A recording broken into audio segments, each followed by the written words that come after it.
এই যে শুনছো? তোমাকেই বলছি, আমাদের চ্যানেলটি সাবস্ক্রাইব করে দাও না প্লিজ।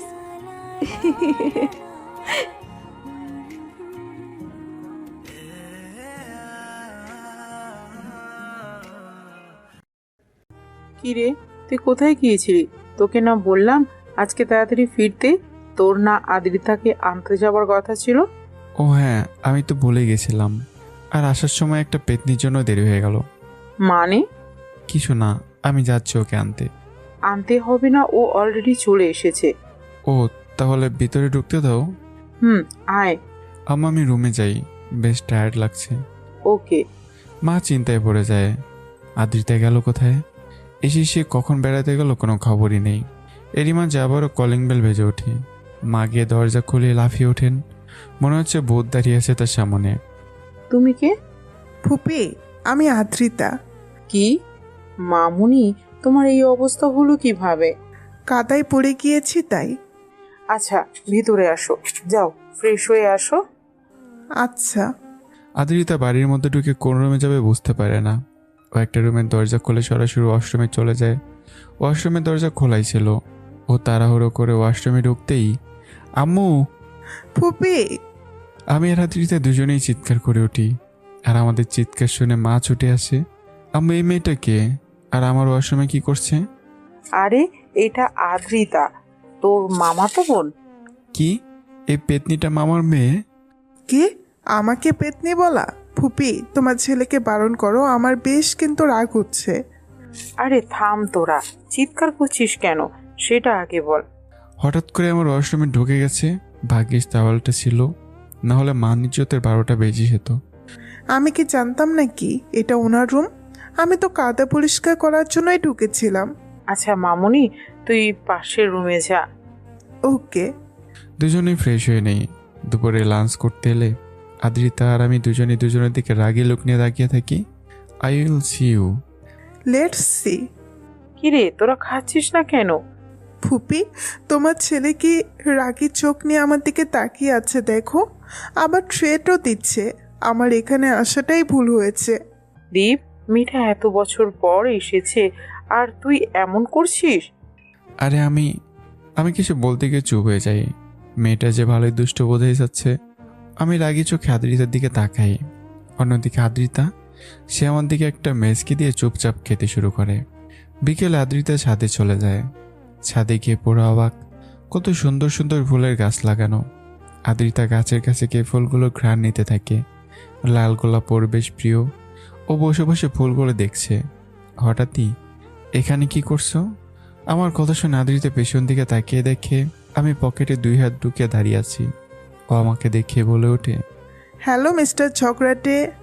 হোয়াট? ঠিকই শুনেছেন। না, শুনতে পাইনি, আবার বলো তো। আপনি এভাবে আমার দিকে আগাচ্ছেন কেন? কি যেন বলেছো, শুনতে পাইনি। দেখুন, ভালো হবে না কিন্তু। ও আচ্ছা। আদ্রিতা পিছাতে পিছাতে দেয়ালের সাথে মিশে যায়। আমি ওর সামনে গিয়ে 2 হাত দিয়ে দেয়ালের সাথে ঠেস দিয়ে ধরি।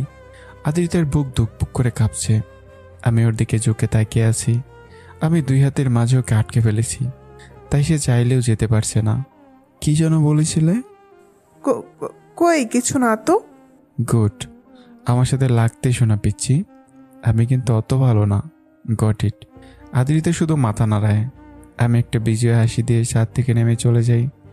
ইউ, আজ ছোট বলে কিছু বললাম না, না হলে নাকটা ফাটিয়ে দিতাম। হারামি ব্যাটা, আমাকে ভয় দেখানো, এর শোধ আমি নিবই। দেখে মনে হয় কত ভদ্র, কিন্তু আজ তো মিসকা শয়তান একটা। রাতে খাবারের সময় আদ্রিতা চুপচাপ বসে খাচ্ছে। আমি বুঝতে পারি কাজ হয়েছে। আমার সাথে পাঙ্গা নেওয়া না। পরদিন সকালে ঘুমিয়েছিলাম। হঠাৎই গায়ের ওপর ঠান্ডা পানি পড়তে লাফ দিয়ে উঠি। তাকে দেখি আদ্রিতা একটা বালতি নিয়ে দাঁড়িয়ে আছে আমার সামনে। কি হলো এটা? ফুপি ডাকতে বলেছিল আর আপনি উঠছিলেন না, তাই এটা করেছি। ইউ, তোকে তো আমি। আমাকে উঠতে দেখে আদ্রিতা দৌড়ে পালিয়ে যায়। নিজের রুমে গিয়ে ডোর লক করে একা একা আসতে থাকে। এই শীতে কঠিন শিক্ষা হয়েছে, আমাকে ভয় দেখানো এখন বোঝো মজা। আদ্রিতার সাথে কেউ পাঙ্গা নিলে আদ্রিতাও ছেড়ে কথা বলে না। মিস্টার ঝগড়াটে, এখন বোঝো মজা। আদ্রিতা ব্রেকফাস্ট করতে গিয়ে চুপচাপ বসে আছে। আমি গিয়ে চুপচাপ ওর সামনে বসলাম। ভাইয়া পানি খাবেন? কথাটা শোনার সাথে সাথেই আমি ঘাড় বাঁকা করে আগুন চোখে তাকাই ওর দিকে, যেন পারলেই চোখ দিয়ে আগুন লাগিয়ে দিই ওর গায়ে। ও খাবেন না? ওকে, আমি খেয়ে নিই। আমি ব্রেকফাস্ট করে বাসা থেকে বেরিয়ে যাই। আদ্রিতা পুরো বাসাটা ঘুরে ঘুরে দেখছিল। হঠাৎ আমার একটা ছবি দেখে ওর চোখ আটকে যায়। আদ্রিতা গিয়ে নিজের কাজল এনে আমার ছবিতে দাড়ি বেঁকে দেয়। ছবিটা দেখেও নিজেই হেসে গড়াগড়ি খাবার মতো অবস্থা। ছবি তো মনে হচ্ছে আস্ত ফিলেন একটা। ওয়েট মিস্টার চকলেটে, ছবিতে কিছু মিসিং লাগছে। আমি বাড়িতে ফিরে রুমে ঢুকতে গিয়ে নিজের ছবি দেখে চমকে উঠি। এটা যে কার কাজ সেটা আমি ভালোই বুঝতে পারি। না, মেয়েটা আমার ভাবনার চেয়েও দুষ্ট বেশি। ওকে শায়েস্তা করতে হবে। আমি কিছু একটা ভাবতে থাকি মনে মনে। দুপুরে আদ্রিতা রুমে বসেছিল। আমি সরাসরি রুমে প্রবেশ করলাম। আপনি এখানে কি করছেন? সকালে তো সুন্দর করে ঘুম ভাঙালে, তাই তোমাকে একটা গিফট দিতে এলাম। কি গিফট? এই যে এটা, একটা খাঁচা বের করলাম। ওয়াক, ওটা সরান প্লিজ। কেন? খাঁচার দরজা খুলে দিই। ইঁদুরগুলো ভিতরে একা একা বোরিং ফিল করছে। তোমার সঙ্গ পেলে হয়তো ভালো লাগতো ওদের। প্লিজ ওগুলো সরান। তাহলে তো আমার কিছু কাজ করে দিতে হবে, না হলে। কি কাজ বলুন, আমি করব। ভেবে নিয়েছো তো? হুম। ওকে, আমার রুমে চলো। মানে আপনার রুমে যেতে হবে কেন? আপনি কি করবেন সত্যি বলুন তো। ভয় পেও না, I have no interest in you. আর কাজটা রুমে গেলেই বুঝতে পারবে। হুম। আদ্রিতা আমার পেছন পেছন আমার রুমে আসে। রুমে যেতেই আমি বললাম, নাও এগুলো ধুয়ে দাও। হ্যাঁ। আর রাজি না থাকলে প্রবলেম নেই। এই দুটা তোমার সাথে কোলাকুলি করতে বেশ ইন্টারেস্টেড। ছেড়ে দেই। তাই বলে এতগুলো? মাত্র 8টা প্যান্ট, 9টা টি শার্ট আর 4টা শার্ট। এখন চুপচাপ ধোয়া শুরু করো, না হলে কিন্তু। আদ্রিতা বাধ্য হয়ে ধুতে শুরু করে। আমি ওকে দেখছি আর হাসছি। ইচ্ছে হচ্ছে মাথায় একটা বাড়ি দিয়ে মাথাটা ফাটিয়ে দিতে। ওকে এভাবে ট্র্যাভে ফেলে কাজ করাচ্ছি। আদ্রিতা কখনো নিজের জামা কাপড়ও ধোয়নি, সেখানে আজকে ওকে এতগুলো জামা কাপড় ধুতে হচ্ছে। আদ্রিতা অনেক কষ্টে ধোয়া শেষ করে। এরপর আমি ওকে যা বললাম তাতে মনে হয় সত্যিই আমাকে গলা টিপে শেষ করতে চায়। মনে মনে ভাবতে থাকে, সবগুলো আবার ধুয়ে দেওয়ার জন্য ধন্যবাদ। মানে? এগুলো আগেরই ধোয়া ছিল, তোমাকে শাস্তি দেওয়ার জন্য আবার ধুতে দিয়েছি। আদ্রিতার কাছে যদি এখন একটা পিস্তল থাকতো, সে আগে আমার গায়ে একটা গুলি করতো। বেটা কি খারাপ, শুধু শুধু তাকে দিয়ে তো কষ্ট করালো। মনে মনে এসব ভাবছিল। এভাবে কি দেখছো পিচ্ছি? সকালে তো সুন্দরভাবে ঘুম ভাঙালে, আর আমার ছবিটারও 12টা বাজালে। তাই এটা তোমার শাস্তি। এখন যাও, গিয়ে জামা কাপড়গুলো সাথে শুকাতে দিয়ে আসো। আদ্রিতা কোমরে হাত দিয়ে আগুন চোখে তাকায় আমার দিকে, কিন্তু আমি সেদিকে কোনো আক্ষেপই করি না। আমি নিজের মতো ফোন টিপতে ব্যস্ত। দুপুরবেলা খাবার সময় আমি গিয়ে দেখি আদ্রিতা চুপচাপ বসে আছে। আমার বেশ হাসি পাচ্ছে। মেয়েটাকে কি শায়েস্তাটা না করলাম। কি হলো মা, খাচ্ছিস না কেন? এই তো খাচ্ছি। খাবো কিভাবে? এতগুলো জিনিস ধোয়ার পর কোমর মনে হচ্ছে বাঁকা হয়ে গিয়েছে, বসতেই কষ্ট হচ্ছে। আর ঝগড়াটিটা কি সুন্দর খাচ্ছে, ইচ্ছে হচ্ছে সবগুলো খাবার মাথার উপরে ঢেলে দেই। তুমি কি আমাকে মনে মনে কিছু বলছো? না, একা একাই কথা বলছিলাম। হুম। ও। আদ্রিতা ধীরে ধীরে খেতে থাকে। আমি খেয়ে রুমে চলে আসি। আমি চলে এলেই আমাকে কিভাবে সাহায্য করা যায়, আদ্রিতা সেটাই ভাবছিল। তার মাথায় কিছুই আসছে না। ফুপি, আমার খেতে ইচ্ছে হচ্ছে না, আমি রুমে যাই। কিছুই তো খেলি না। খেতে ইচ্ছে হচ্ছে না, আমি গেলাম। আচ্ছা যা। আদ্রিতা রুমে গিয়ে শুয়ে থাকে। শুয়ে থাকতে থাকতে হঠাৎ ওর ফোনে কল আসে। ও ফোন হাতে নিয়ে দেখে ওর বেস্ট ফ্রেন্ড নিধি কল দিয়েছে। হ্যালো। কি রে ডাইনি, কেমন আছিস? একবারে ভুলেই গেছিস আমাকে? আরে না, আসলে একটা ঝগড়াটে ভাল্লুক বেশ প্যারা দিচ্ছে তাই। মানে? কিছু না। কি করছিস? শুয়ে আছি। তুই? আমিও শুয়ে আছি। ও, ঢাকায় ফিরছিস কবে? রিহান তোর কথা অনেকবার জিজ্ঞেস করছিল। বেচারা মেবি তোর প্রেমে হাবুডুবু খাচ্ছে। রাগ ওসব, আমার এগুলো ভালো লাগে না। আজ অব্দি কোনো ছেলেকেই অ্যাকসেপ্ট করিসনি। না জানে কোন দুর্ভাগ্যবান মানুষ আছে তোর কপালে। দুর্ভাগ্য মানে? তোর যে লেভেলের দুষ্টু যেখানে যাবে সেখানে তুলকারাম কাণ্ড ঘটাবি, আমি শিওর। আচ্ছা, প্রশংসা করার জন্য ধন্যবাদ। আমি রাখছি এখন, একটু ঘুমাবো। ওকে, টাটা। আদিত্যা শুয়ে ঘুমিয়ে পড়ে। আশেপাশে গাড়ির সাউন্ড নেই, পুরো শান্ত একটা পরিবেশ, সাথে পাখির কিচিরমিচির শব্দ, সব মিলে ওর ভালোই লাগে। আদ্রিতা চোখ বন্ধ করে চুপচাপ ঘুমিয়ে যায়। বিকেলে আদ্রিতা রুম থেকে নিচে এসে দেখে সোফায় একটা মেয়ে বসে আছে। মেয়েটাকে চেনা চেনা লাগছে, কিন্তু ঠিক মতো মনে করতে পারছে না। ফুপি, কে এটা? আরে এটা ইতি, বিপির বোন। আর ইতি, এটা হলো আদ্রিতা, তোর মামার মেয়ে। হ্যালো আপু। হাই, কেমন আছো? আলহামদুলিল্লাহ ভালো। তুমি? ভালো। তোমাকে এই 2 দিন তো দেখিনি। আসলে আমি হোস্টেলে থেকে পড়াশোনা করি, তাই। ও আচ্ছা, কোন ইয়ারে তুমি? Inter first year. তুমি? আমি এবার ইন্টার এক্সাম দিয়েছি। তাহলে তুমি আমার জুনিয়র। হ্যাঁ। তোরা কথা বল, আমি কিছু নাস্তা বানিয়ে আনছি। ওকে। মনে পড়েছে, তোমাকেও ওই চকলেটটার সাথে ছবিতে দেখেছিলাম, তাই চেনা চেনা লাগছে। মানে তুমি ভাইয়ের কথা বলছো? হুম। মিস্টার ঝগড়াটি? বাহ, কি নাম! এই বিষয়ে আমি তোমার সাথে একমত। ভাইয়াকে সবাই ভয় পায়, কেউই বুঝতে পারে না ও কখন কি মুডে আছে। কে ভয় পাই? তোমার ভাইয়াকে আমি ভয় পাই না। ঝগড়াটে একটা ফুপির ছেলে বলে কিচ্ছু বলি না, না হলে। আচ্ছা আপু, তুমি থামো। ভাইয়া শুনলে কিন্তু খবর করে ছাড়বে। শুনলে শুনুক। আদ্রিতা কাউকে ভয় পায় নাকি? ওনার মতো কত ছেলেকে টাইট করেছি। শুধু ফুপির কথা ভেবে কিছু বলি না, না হলে কবে শিক্ষা দিয়ে দিতাম। ও আচ্ছা, কি করতে শুনি? পিটিয়ে পাটিসাপটা বানাতাম। বাট হঠাৎ তোমার সাউন্ড এমন হয়ে গেল কেন? ওটা ভাইয়া বলেছে, আমি পালাই। বলেই ইতি ওখান থেকে দৌড়ে চলে যায়। আর আদ্রিতা ভয়ে ভয়ে পিছনে তাকিয়ে দেখে আমি দাঁড়িয়ে আছি ওর পিছনে। আপনি আপনি কখন এলেন? যখন তুমি বলছিলে আমাকে ভয় পাও না, পিটিয়ে পাটিসাপটা বানাবে, ঠিক তখনই। আমি কিছু বলিনি। ও, বাট আমি তো শুনলাম। আপনি হয়তো ভুল শুনেছেন।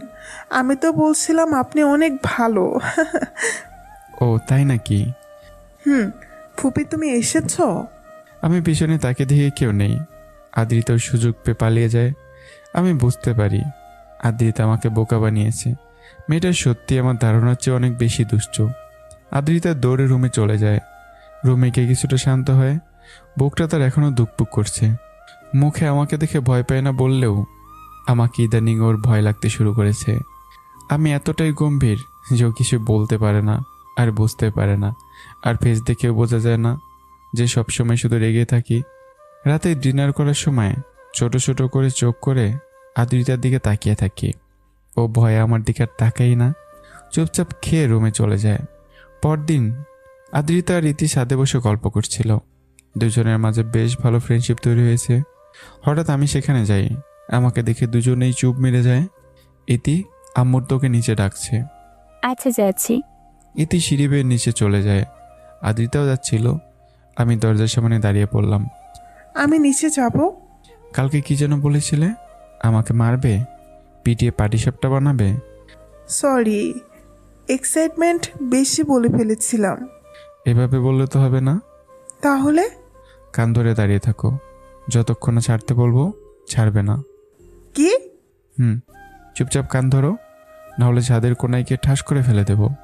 আমি আবার কিছু বললে সেটা করেই ছাড়ি, জানো তো। আমি পকেটে হাত ঢুকিয়ে খোয়ালাইয়ের সাথে ঠেস দিয়ে দাঁড়িয়ে আছি। আদ্রিতা কোনো উপায় না পেয়ে কান ধরে দাঁড়ায়। ওর মুখটা শুকিয়ে গেছে। লাইফে ফার্স্ট টাইম কারোর সামনে এভাবে কান ধরে দাঁড়াতে হলো। আমি তো এদিকে হেসেই বাঁচি না। মেয়েটা লজ্জায় লাল টুকটুকে হয়ে গেছে। ওকে দেখতে এখন বেশ লাগছে। সাদা জামা, প্লাজো আর সাদা ওড়নাতে ওকে দেখতে মিষ্টি লাগছে। আমি এসবই ভাবছিলাম, হঠাৎ আদ্রিতা ভ্যা করে কান্না শুরু করে দেয়। এত বড় একটা মেয়েকে ভাবে বাচ্চাদের মতো কাঁদতে দেখে আমি হাঁ হয়ে দাঁড়িয়ে থাকি। এই মেয়ে, কাঁদছো কেন তুমি? লাইফে ফার্স্ট টাইম কারোর সামনে কান ধরতে হলো। আপনি খুব পচা। আচ্ছা, কাঁদতে হবে না, যাও, তোমাকে মাফ করে দিলাম।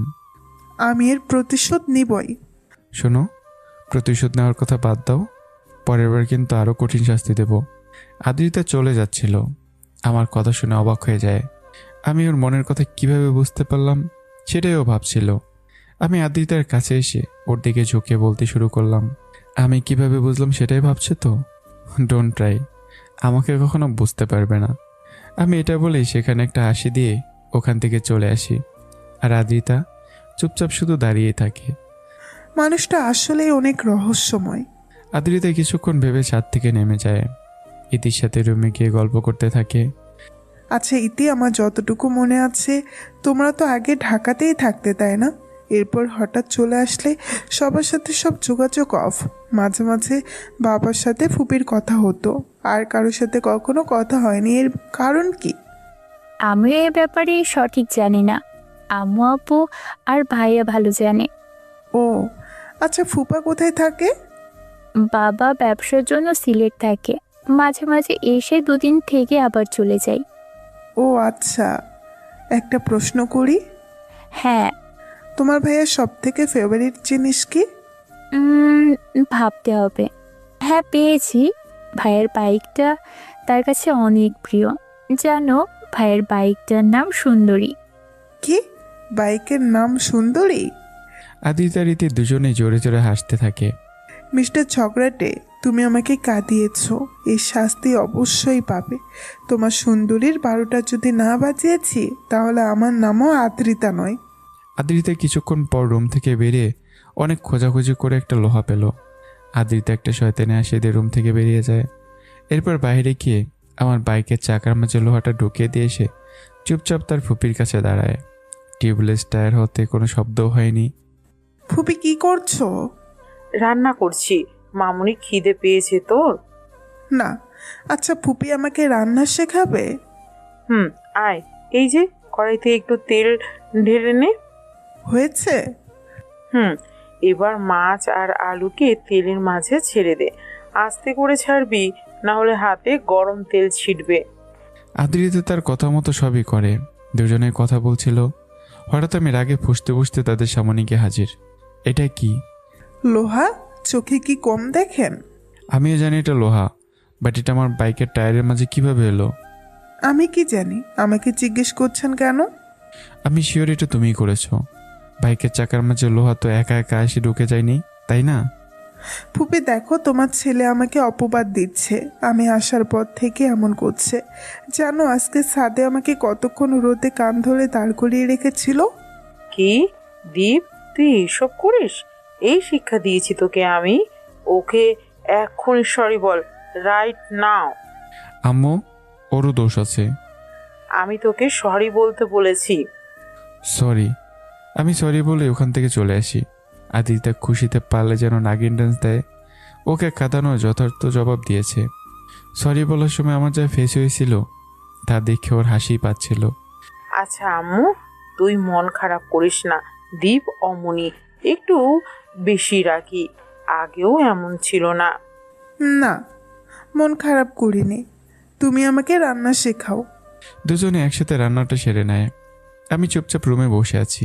আদ্রিতা আমার কাছে থেকে প্রতিশোধ নিয়েছে। মেয়েটা কি সুন্দর অ্যাক্টিং করতে পারে। আমি তো নিজেও অবাক।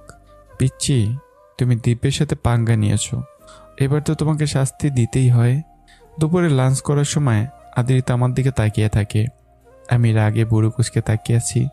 আমার রাগ দেখে আদ্রিতার ইচ্ছে হচ্ছে আমাকে আরও জ্বালাতে। ভাইয়া কেমন আছেন? আপনার সুন্দরী কেমন আছে? আদ্রিতার কথা শুনে রাগে আমি আগুন চোখে তাকাই ওর দিকে। একটা রাগী লোক দিয়ে আবারও খেতে শুরু করি। রাগ করার কি আছে? আমি তো জাস্ট আপনার আর আপনার সুন্দরীর হালচাল জানতে চাইলাম। আমি ওর দিকে আর তাকাই না। দ্রুত খাওয়া শেষ করে নিজের রুমে চলে যাই। অনেক কাজ বাকি। আমি হাতে একটা বক্স নিয়ে খুঁজতে থাকি। প্রায় 3-4 ঘন্টা পর আমার অপারেশনে তেলাপোকা লাইট শেষ হয়। আমি এক বক্স তেলাপোকা সংগ্রহ করি। পিচ্ছি, এবার তুমি দেখবে দ্বীপের সাথে পাঙ্গা নেওয়ার ফল। দুপুরে খেয়ে আদ্রিতা একটা লম্বা ঘুম দেয়। আমি সেই সুযোগে আদ্রিতার রুমে গিয়ে দরজায় কিছুটা ফাঁক করে বক্সটার মুখ খুলে সব তেলাপোকা রুমে ছেলে দিই। আর বাইরে দাঁড়িয়ে থাকি শোয়ের অপেক্ষায়। আদ্রিতা ঘুমের মাঝে টের পায় ওই শরীরের উপর দিয়ে কিছু একটা হাঁটছে। ও চোখ খুলে দেখে একটা তেলাপোকা। আদ্রিতা লাফ দিয়ে খাট থেকে নেমে পড়ে। নিচে তাকিয়ে দেখে পুরো ফ্লোরে তেলাপোকা ভর্তি। ও চিৎকার দিয়ে কোনো মতে রুম থেকে বেরোয়। আমাকে সামনে দেখেই আমাকে সে শক্ত করে জড়িয়ে ধরে। হঠাৎ এমন কিছু হবে আমি নিজেও বুঝতে পারিনি। আদ্রিতা আমাকে জড়িয়ে ধরাতে আমি পুরো শকড হয়ে দাঁড়িয়েছি। প্রায় অনেকক্ষণ হয়ে গেছে আদ্রিতা আমাকে ছাড়ছে না। আমি ওকে ছাড়াতেই আদ্রিতা পড়ে যেতে নেয়। হায় আল্লাহ, এই মেয়ে তো ভয়ে অজ্ঞান হয়ে গেছে। আম্মুকে বললাম আম্মু আমাকে আস্ত রাখবে না, তাই আমি তাড়াতাড়ি করে আদ্রিতাকে কোলে তুলে রুমে নিয়ে বিছানায় শুয়ে দেই। আর তেলাপোকাগুলো আবার অনেক কষ্টে ধরে বক্সে ভরে রুমের দরজা লাগিয়ে চলে আসি। প্রায় 1 ঘন্টা পর আদ্রিতা চোখ খোলে। ওর মনে পড়ে যায় তখনকার কথা। আদ্রিতা উঠে চারদিকে তাকিয়ে দেখে রুম তো পুরো ক্লিন, মেজও ফ্রেশ। তাহলেও কি স্বপ্ন দেখেছে? ওর এখন স্পষ্ট মনে আসে তখনকার কথা। ও উঠে আমার রুমে চলে আসে। আসবো? না। How rude. আচ্ছা, একটু আগে কি আপনি আমার রুমে গিয়েছিলেন? আমি তোমার রুমে কেন যাব? আমার মনে আছে রুম থেকে বেরিয়ে আপনি আমার সামনে পড়েছিলেন। এখন বলবে যে আমাকে জড়িয়েও ধরেছো। অ্যাকচুয়ালি আমি রুমেই ছিলাম। আর এসব চিন্তা ভুলেও মাথায় এনো না। এখন যা, আমাকে ডিস্টার্ব করো না। আমারও বয়েই গেছে আপনাকে জড়িয়ে ধরতে। ওটা স্বপ্নই ছিল হয়তো। থাকুন আপনি। আদ্রিতা এই বলে রুম থেকে বেরিয়ে যায়। রুমের বাইরে দাঁড়িয়ে একা একা কথা বলতে থাকে। আমার তো এখনো মনে হচ্ছে ওটা বাস্তবেই ছিল। কি হচ্ছে কিছুই বুঝতে পারছি না। উফ, আমি পাগলি হয়ে যাব। আমি ওর কথা শুনে রুমের ভিতর থেকে হাসতে থাকি। মেয়েটা আসলেই পাগলি। তবে তখনকার জড়িয়ে ধরার ঘটনাটা আমার চোখের সামনে এখনও ভাসছে। হঠাৎ পেছনে তাকিয়েই আমার চোখ কপাল ওঠার মতো অবস্থা। বক্সটা তখন ভালোভাবে লাগানো হয়নি। সব তেলাপোকা আমার রুমে ছড়িয়ে পড়েছে। এখানে ওখানে তেলাপোকা উঠছে। আমার নিজেরই বেহুশ হয়ে যেতে ইচ্ছে হচ্ছে। নিজের পাতা ফাঁদে নিজেই পড়লাম। বিকেল আমি বাইকের চাকা ঠিক করে এনে বেরোচ্ছিলাম। হঠাৎই আদ্রিতা এসে দাঁড়ায়। ফুপি, আমিও বাইকে করে ঘুরতে যাব। প্লিজ ভাইয়াকে বলো না আমাকে নিয়ে যেতে। ইম্পসিবল। ও আমার বাইকের চাকা নষ্ট করেছে। ওকে কোনোভাবে নেব না আমি। দেখেছো ফুপি, জাস্ট একটু ঘুরতে যেতে চেয়েছি, আর এমন বিহেভস করছে যেন ওনার 2টো কিডনি খুলে আমাকে দিয়ে দিতে বলেছি। দীপ, তুই ওকে নিয়ে যাবি? আর কোনো কথা শুনতে চাই না আমি। কিন্তু মা। আবার আমি চুপ হয়ে যাই। আদ্রিতা আমার বাইকের পেছনে উঠে বসে। এবার আমি বাইক স্টার্ট দিয়ে চালাতে থাকি, তবে বেশ আস্তে। এত আস্তে যে সাইকেলও পাশ দিয়ে চলে যাচ্ছিল। বেশ কিছুক্ষণ চালানোর পর আদ্রিতা বিরক্ত হয়ে বলতে শুরু করে, দেখেন, ওই ছেলেটা সাইকেল নিয়েও আমাদের আগে চলে গেল। এর চেয়ে মনে হয় ঠেলা গাড়িও জোরে চলে। আমি এভাবেই চালাবো। ইচ্ছে হলে থাকো, না হলে নেমে যাও। আমার মনে হয় আপনি বাইক চালাতে জানেন না, অকর্মার ঢেকি। ও তাই? তাহলে এখন দেখো। বলে আমি পিক আপ জোরে ঘুরিয়ে অনেক স্পিডে বাইক চালাতে থাকি। আদ্রিতা ভয়ে আমাকে পেছন থেকে জড়িয়ে ধরে। আমি তো থামার পাত্র নই। আরও জোরে যত সম্ভব সেভাবে চালাচ্ছি। আদ্রিতা আমাকে আরও শক্ত করে জড়িয়ে ধরে। প্লিজ আস্তে চালান, আমার ভয় লাগছে। কেন? তুমি না বলে জোরে চালাতে? এখন বুঝো মজা? সরি, আর বলবো না। প্লিজ আস্তে চালান। সত্যি তো? আমি বাইক স্লো করলাম। এরপর ওকে নিয়ে একটা নদীর পাড়ে গিয়ে পৌঁছাই। গাড়ি থেকে নামবে না এভাবে জড়িয়ে ধরে থাকার ইচ্ছে? আমি জাস্ট ভয় পেয়ে ধরেছি, অন্য কিছু ভাববেন না ভুলেও। আমি বাইক পার্ক করি। এরপর দুজনে একসাথে পার্কের মাঝে ঢুকি। নদীর পাড়ে পার্ক। আদ্রিতের নদী বেশ ভালো লাগে। সূর্যটা ধীরে ধীরে পশ্চিমে হেলে পড়ছে। নদীতে নৌকা, ট্রলার সবই চলাচল করছে। সব মিলে ওর দেখতে ভালোই লাগছে। চলুন না নদীর ধার ধরে হাঁটি। আমার নদীর পাশ দিয়ে হাঁটতে বেশ ভালো লাগে। আমার তোমাকে নদীতে চুবাতে ভালো লাগে। কিছু বললেন? না, চলো। দুজনে নদীর ধার ঘেরে হাঁটতে থাকি। আদ্রিতার বেশ ভালো লাগে। হঠাৎ ওর সামনে দেখতে পায় ফুচকার দোকান। আমি ফুচকা খাবো, প্লিজ প্লিজ প্লিজ। আচ্ছা আচ্ছা। আদ্রিতা গিয়ে ফুচকার অর্ডার দেয়। আমি চুপচাপ দাঁড়িয়ে ফোন টিপছিলাম। হঠাৎ কেউ এসে আমার সামনে দাঁড়ায়। দীপ, আমি সামনে তাকিয়ে দেখি আমার স্কুল ফ্রেন্ড রাজু সামনে দাঁড়িয়ে আছে। আরে কেমন আছিস? দেশে কবে ফিরলি? এই তো 2 দিন হলো। তাই এটা কি ভাবি? হ্যালো ভাবি, কেমন আছেন? তোদের দুজনকে কিন্তু বেশ মানিয়েছে। ওর কথা শুনে আমি আর আদ্রিতা দুজনে অবাক হয়ে একে অপরের দিকে তাকাই। হঠাৎই আদ্রিতা বলে, হ্যালো আঙ্কেল, আপনি কেমন আছেন? আর আন্টি কেমন আছে? আদ্রিতার কথা শুনে রাজু পুরো হা হয়ে দাঁড়িয়ে থাকে। ও পুরোই শকড, আর আমি জোরেই হেসে দিই। রাজু লজ্জা পেয়ে দ্রুত সেখান থেকে পালাতে চায়। আচ্ছা দি, পরে কথা হবে, আমি একটু আসছি। ওকে। রাজু চলে গেলে আমি আর আদ্রিতা দুজনেই জোরে হেসে দিই। তুমি সত্যি আস্ত পাগলি একটা। আমি জানি। তাড়াতাড়ি খাও। আপনার লোভ হচ্ছে নাকি? না, সন্ধ্যা হয়ে যাচ্ছে তাই বললাম। আপনি বসুন, আমি খাই। এই মামা, আর একটু ঝাল দিন তো। আমি অবাক হয়ে যাই। ঝালে আদ্রিতার পুরো ফেস লাল হয়ে গেছে, তারপর আরও ঝাল চাইছে। মেয়েটা সত্যি ধানি লঙ্কা একটা। আমার খাওয়া শেষ। মামা, আরও কিছু ফুচকা প্যাক করে দিন তো। তুমি আরও ফুচকা খাবে? Like seriously? এইগুলো আমার জন্য না, ফুপি আর ইতির জন্য। ও। এরপর আমি বিল পে করে আদ্রিতাকে নিয়ে বাইকে বসে বাইকে স্টার্ট দিই। হঠাৎ আদ্রিতা বলে ওঠে, ওই যে আইসক্রিম, আমি আইসক্রিম খাবো, প্লিজ প্লিজ প্লিজ। কি পেট নাকি গোডাউন? যা ইচ্ছা ভাবুন, বাট আমার আইসক্রিম চাই। আচ্ছা টাকা দিচ্ছি, রাস্তার ওপারের দোকান থেকে নিয়ে আসো। বাইক নিয়ে ওপারে যাওয়া পসিবল না, আর সাবধানে যাবে, অনেক বিজি রোড কিন্তু এটা। ওকে। আমি আদ্রিতাকে টাকা দিই। রাস্তায় অনেকগুলো গাড়ি চলাচল করছে। আদ্রিতা একবার সামনে যাচ্ছে আর একবার পিছনে আসছে। সামান্য রাস্তা পার হতে পারো না, আর আসছে আমার সাথে টক্কর দিতে। আদ্রিতা চুপচাপ দাঁড়িয়ে থাকে। ও আসলে একা একা রাস্তা পেরোতে ভয় পায়। হঠাৎ আমি ওর হাত ধরে আদ্রিতাকে নিয়ে রাস্তার অন্য ছেড়ে যেতে থাকি। আদ্রিতা পুরো অবাক হয়ে তাকিয়ে থাকে আমার দিকে। আচ্ছা, এই লোকটা এমন কেন? সুযোগ পেলে আমার পেছনে লেগে পড়বে, আবার মাঝে মাঝে মনে হয় উনি সত্যিই অনেক ভালো। এত রহস্যময় মানুষ আগে দেখিনি। সত্যিই ওনাকে বুঝতে পারা অসম্ভব। আচ্ছা আমাকে কি অনেক সুন্দর লাগছে? কেন? তাহলে আমার দিকে তাকিয়ে আসো কেন, ইডিয়েট? রাস্তার দিকে তাকাও, পরে তুমিও মরবে, সাথে আমাকেও মারবে। আমি ওই সাইনবোর্ডটা দেখছিলাম। আপনি কোথাকার শাহরুখ খান না হিরো আলম যে আপনাকে দেখব? আমি কোনো কথা আর বাড়াই না। আমি জানি আদ্রিতার সাথে তর্ক করে লাভ নেই। দুজনে ওপারে চলে গেলাম। আদ্রিতা গিয়ে দুটো আইসক্রিম কিনলো। এই যে নিন। আমি খাই না, ঠান্ডা লেগে যায়। তাহলে আমি খাই, আপনি দেখুন। খেও না, ঠান্ডা লাগবে।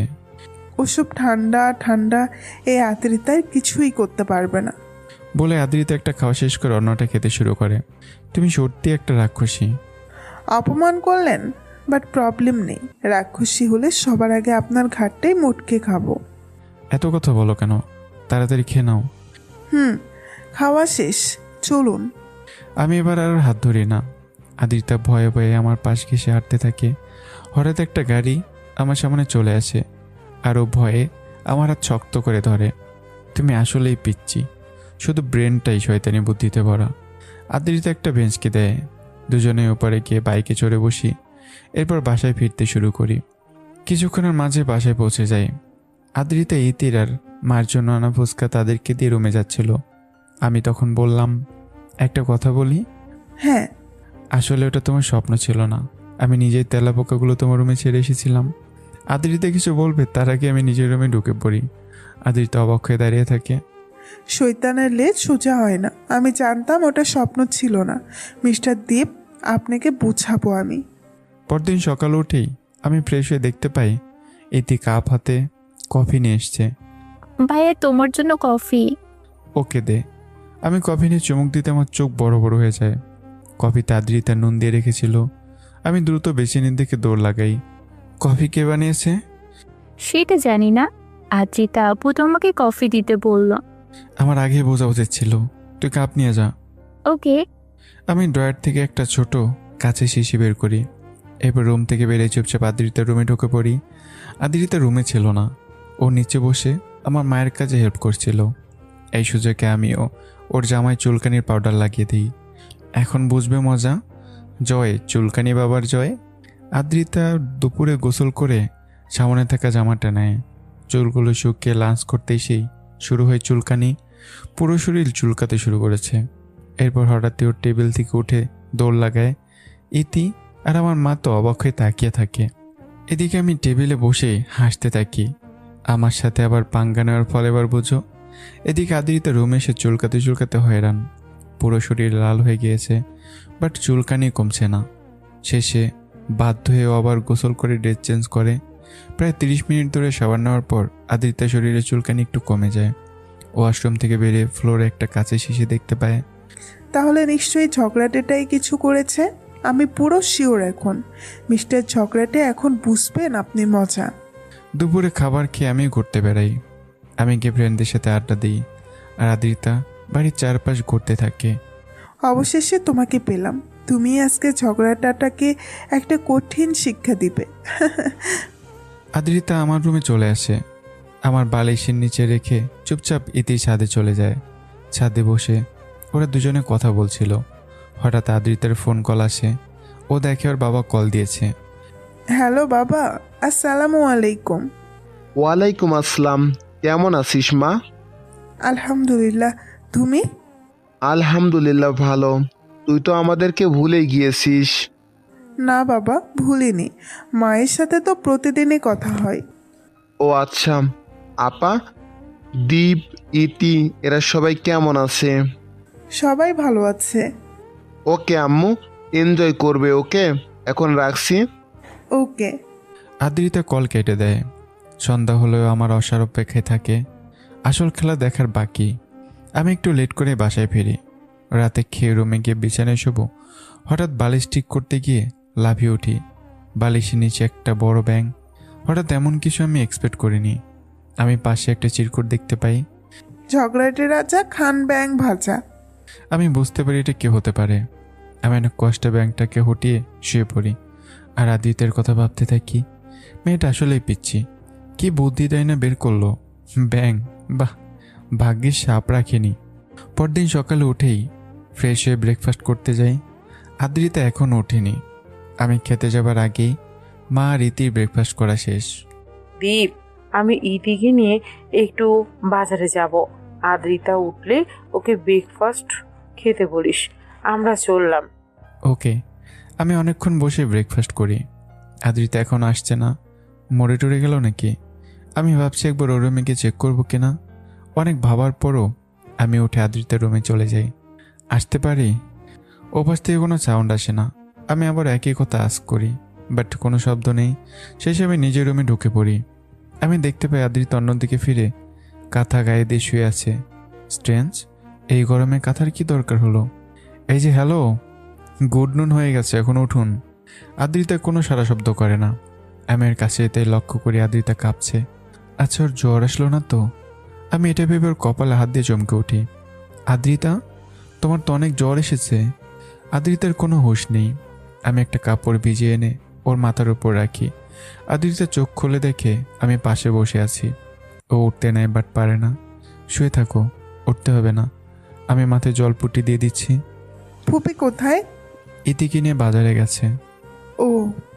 আমি কাপড় আবার ভিজে আদ্রিতার মাথায় রাখি। আমার বালিশের নিচে ব্যাংকে রেখেছে। আমি কি জানি? অবশ্যই ওটা তুমিই করেছো। বেশ হয়েছে, করেছি। আপনার চুলকানি পাউডার, এর জন্য আমার আবার গোসল করতে হয়েছে, তাই জ্বর এসেছে। এখন আমি আইসক্রিম খেতে পারছি না, আমার কি হবে? ও, ভালো কথা মনে করেছো। তুমি থাকো, আমি একটু আসছি। এটা বলে আমি নিচে চলে আসি। আবার কিছুক্ষণ পর ফিরে আসি, হাতে একটা আইসক্রিম। আমি খাচ্ছি, তুমি বসে বসে দেখো। কি? আপনি সত্যি একটা মিসকা শয়তান। আহ, কোন আইসক্রিম, কি স্বাদ, জাস্ট ওয়াও।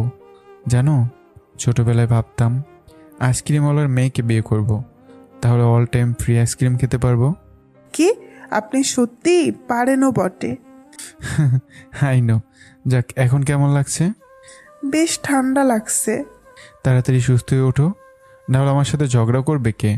বহুদিন পর এমন কাউকে পেলাম যার সাথে আমার সমানে সমানের লড়াই করা যায়। আমিও ছাড়বো না আপনাকে এভাবে দেখিয়ে আইসক্রিম খাওয়া। এরপর আমি রুম থেকে বেরোতেই মা চলে আসে। আমি তাকে সব কিছু বলি আদ্রিতা জ্বরের ব্যাপারে। এরপর তিনি গিয়ে আদ্রিতাকে খাবার খান, আর সাথে ওষুধও। এভাবে 2 দিন পরে আদ্রিতা পুরো সুস্থ হয়ে যায়। আমি আদ্রিতা যথেষ্ট টেক কেয়ার করছি। ভাইয়া আসতে পারি? কিছু বলবে? অনেক ভাবলাম যে আপনার সাথে আর ঝগড়া করব না, তাই ফ্রেন্ডশিপ করতে চলে এলাম। হঠাৎ এই কথা? মাথায় কোনো দুষ্টুমি বুদ্ধি থাকলে ঝেড়ে ফেলো। আমি শিওর ওর মাথায় কিছু চলছে। আরে না, আমি ভালো হয়ে গিয়েছি, আপনার সাথে ফ্রেন্ডশিপ করতে এলাম আর আপনি এমন বলছেন। দেখুন আপনার জন্য কত সুন্দর একটা স্কেচ বানিয়ে আনলাম, দেখতে অবিকল আপনার মতো। আর আপনি? ওকে আমাকে দাও, দেখি কি এঁকেছো। আদ্রিতা দিয়ে দৌড় লাগায়। আমি হাতি নিয়ে দেখি একটা বানরের ছবি এঁকেছে। ছবিটা দেখে হাসবো না কাঁদবো কিছু বুঝতে পারছি না। মেয়েটা আসলে অনেক দুষ্ট। কি ইনোসেন্ট ফেস নিয়ে এসেছিল, আর পরে এটা করলো। আমি একা একা বসে হাসতে থাকি। দুপুরে আমি একটা বুদ্ধি করি। আমি একটা কাগজে কিছু লিখে নিই, তারপরে একটা শয়তানে হাসি দিই। আদ্রিতা রীতি বিকেলে ঘুরতে বের হবে। ওরা বেরোনোর আগেই আমি আদ্রিতার পাশে গিয়ে দাঁড়াই। কোথায় যাচ্ছিস? এই তো একটু ঘুরতে। ও আচ্ছা, সাবধানে যাস। এনে কিছু টাকা ভাইয়া, তুই এত ভালো হলি কবে থেকে? দে, টাকা ফেরত দে। আচ্ছা সরি। ওকে যা। ইতি আর আদ্রিতা দুজনে হাঁটছে। আশেপাশে সবাই আদ্রিতাকে দেখে হাসাহাসি করছে। ও কিছুই বুঝতে পারছে না কি হচ্ছে। দেখতে তো সুন্দরী, কিন্তু পেতনি লেখে লাগিয়ে ঘুরছেন কেন? মানে? আপনার পিঠের কাগজেই তো পেতনি লেখা। আদ্রিতা অবাক হয়ে যায়। ইতির পিছনের কাগজটা খুলে আদ্রিতার হাতে দেয়। সেখানে বড় করে লেখা আছে, আমি এক পেতনি? তার মানে এই কারণেই সবাই আমাকে দেখে হাসছিল। ফুপির বাচ্চা দীপ্তকে আমি ছাড়বো না, এভাবে অপমান কখনো হয়নি। আমি যদি তোর 12টা না বাজাচ্ছি তাহলে আমার নামও আদ্রিতা নয়। তারপর ওরা আর ঘুরতে যায় না। দুজনে বাসায় এসে পড়ে। আদ্রিতা ভাবছে আমাকে কিভাবে শাস্তি দেবে। হঠাৎ ওর মাথায় আরেকটা প্ল্যান আসে। ও একটা শয়তানে হাসি দিয়ে নেয়। আমি সন্ধ্যার পর বাসায় ফিরি। রাতে খাবার খেয়ে টিভি দেখছিলাম, আর আদ্রিতা অপেক্ষা করছে কখন আমি ঘুমাবো। এই কারণে আমি অনেকক্ষণ পর রুমে গিয়ে শুয়ে পড়ি। আদ্রিতা চুপচাপ আমার রুমের সামনে এসে দাঁড়ায়। যখন ও বুঝতে পারে আমি সত্যিই ঘুমিয়ে গেছি, তখন দরজাটা হালকা খুলে আমার রুমের মাঝে ঢুকে পড়ে। মিস্টার ঝগড়াটে, আপনার জন্য আমার আজকে অনেক অপমান হতে হয়েছে। আমি আপনার এমন অবস্থা করব? আদ্রিতা খাটে উঠে আমার পাশে বসে পড়ে। এরপর লিপস্টিকটা বের করবে, তার আগে আমি কোলবালিশ ভেবে ওকে শক্ত করে জড়িয়ে ধরি। আদ্রিতার স্ট্রোক করার মতো অবস্থা। এমন পরিস্থিতিতে আগে কখনো পড়েনি। তুমি কেন এত দূরে দূরে থাকো? কেন চাইলেই ছুঁতে পারি না তোমাকে? আমার অনুভূতিগুলো কেন বুঝতে পারো না তুমি? আদ্রিতা বুঝতে পারছে না আমি জেগে আছি নাকি ঘুমিয়ে গেছি। আমি একে ছেড়ে আবার অন্যদিকে ফিরে শুই। আদ্রিতা শিওর হয়ে যে আমি ঘুমিয়ে আছি। ঘুমের মাঝে আবল তাবল বকছি। হারামি ব্যাটা, খচ্চর, ঘুমের মাঝেও হার্ট অ্যাটাক দিবে। ইচ্ছে হচ্ছে খাট থেকে বেলে দিই। কি ভয়টাই না পেয়েছিলাম, মুখটা বড় হলে হাতটা মুখ দিয়ে বেরিয়ে যেত। এরপর আর দেরি না করে কাজে লেগে পড়ে। ওর বেশি হাসি পাচ্ছিল, বাট কোনো মতে হাসিটাকে কন্ট্রোল করে নেয়। এরপর চুপচাপ নিজের রুমে চলে যায়। আমি সকাল উঠে ফ্রেশ হতে বেসিনে যাই, বাট বেসিনে পানি নেই। এমন তো কখনো হয় না। যাক, আর মাথা না ঘামিয়ে নিজের বেসিনে চলে যাই। আদ্রিতা ইতিয়ার মা ব্রেকফাস্ট করছিল। হঠাৎ আমাকে দেখে সবাই চমকে ওঠে। হেসে গড়াগড়ি খাবার মতো অবস্থা সবার। কি হলো, তোমরা হাসছো কেন? আমাকে কি জোকার জোকার লাগছে? কেউ কিছু বলছে না, শুধু হাসতেই থাকে। আমি বুঝতে পারিনি কি হয়েছে। বেসিনের সামনে গিয়ে আয়নায় দেখতে চমকে উঠি। আমার জন্য বিশ্বাসই হচ্ছে না। আদ্রিতা আমার ঠোঁটে লিপস্টিক, চোখে কাজল আর লাইনার লাগিয়ে দিয়েছে। আমি আগুন চোখে তাকাই ওর দিকে। আদ্রিতা কোনো ভ্রুক্ষেপ না করে হাসতেই থাকে। আমি নিজের রুমে চলে যাই। ভালোভাবে লক্ষ্য করে দেখি বেসিনের লাইন অফ। তাহলে আদ্রিতা আমাকে সবার সামনে অপমান করার জন্যই লাইন অফ করে রেখেছিল। আমি সোজা শাওয়ার নিতে চলে যাই। 30 মিনিট ধরে সব পরিষ্কার করে বেড়াই আর রাগে গড়গড় করতে থাকি। আদিতা আপু, ফাটিয়ে দিয়েছো তুমি। ভাইয়ের সাথে কখনো কেউ এমন কিছু করতে পারেনি। এটা আদ্রিতার জাদু। ব্রেকফাস্ট করার পর আদ্রিতার সাথে চলে যায়। সেখানে গিয়ে দেখতে পায় আমি চুপচাপ বসে আছি। ও আমাকে আরও জ্বালানোর জন্য চলে আসে। হ্যালো ভাইয়া, লিপস্টিক আর কাজলে কিন্তু আপনাকে জোস লাগে। আমি ঘাড় বাঁকা করে রাগী দৃষ্টিতে তাকাই ওর দিকে, কিন্তু আদ্রিতা কোনো পাত্তাই দেয় না। ও চুপচাপ কথা বলতেই থাকে। ভাইয়া ভালো আছেন তো? অনেকদিন পর দেখা হলো। আমি আরও রেগে যাই। উঠে ওকে শক্ত করে দেয়ালের সাথে চেপে ধরি। আমার অনেক রাগ হচ্ছে, সো প্লিজ আমাকে ডিস্টার্ব করো না। আমি রেগে গেলে কি করি সেটা নিজেও বুঝতে পারি না। ও তাই নাকি? কি করেন? গলায় কামড় দিয়ে রক্ত খাই। রক্ত কি চিবিয়ে খাওয়া যায়? আপনি রাগে ভুলভাল বকছেন। যাই হোক, রাগলে কিন্তু আপনাকে সেই লাগে, একেবারে লাল পিঁপড়া, নাকটা পুরো লাল হয়ে যায়। মজা করছো আমার সাথে? এক্ষুনি কান ধরো, রাইট নাও। আদ্রিতে কিছু না বলে আমার কান দুটো টেনে ধরে। আমি আহাম্মক হয়ে তাকিয়ে থেকে ওর দিকে। আমার কান কে ধরতে বলেছি স্টুপিড? আপনিই তো বললেন কান ধরতে, তাই ধরেছি। দূর। আমি অলে একটা সজোরে ঘুষি দিয়ে চলে যাই। আর আদ্রিতা দাঁড়িয়ে হাসতে থাকে। আমাকে কি বোকা টাইনে বানালো। তবে আমি যখন ওর কাছে আসছিলাম তখন ও বেশ ভয়ই পেয়েছিল। আদ্রিতা কিছুক্ষণ ছাদে একা দাঁড়িয়ে থাকে। ঠান্ডা বাতাস বইছে, রোদের তীব্রতা বেশ কম, শহরের কোলাহল আর বিষাক্ত ধোঁয়া নেই। তার পরিবর্তে পাখির কিচিরমিচির শব্দ। ওর বেশ ভালো লাগে জায়গাটা। আদ্রিতা কিছুক্ষণ একা দাঁড়িয়ে নিচে চলে যায়। ফুপি, কি করছো? এই তো মামুনি, রান্না করছি, কিছু লাগবে? না, আমার একটা প্রশ্ন ছিল। হ্যাঁ বল। তোমাদের তো ঢাকায় বাড়ি আছে, তাই না? তারপরও তোমরা চলে এলে কেন? সেটা পরে এক সময় বলবো। জানিস, ঢাকা থাকার সময় তুই আর দীপ সব সময় একত্রে খেলা করতি। একদিন তোর হাত কেটে গিয়েছিল, কিন্তু দীপ কাঁদছিল। আমরা সবাই সেদিন অবাক হয়ে গিয়েছিলাম। ব্যথা পেয়েছিস তুই, কিন্তু কাঁদছে ও। এখন তো পারলে আমাকে সিদ্ধ করে খেয়ে ফেলে, বজ্জাত ব্যাটা একটা। আচ্ছা ভাইয়া, কোন অবধি পড়াশোনা করেছে? ওর গ্র্যাজুয়েশন অনেক আগেই শেষ। ও তোর ফুফার বিজনেস দেখাশোনা করতো। কিন্তু কিন্তু কি? কিছু না, আমি একটু আসছি।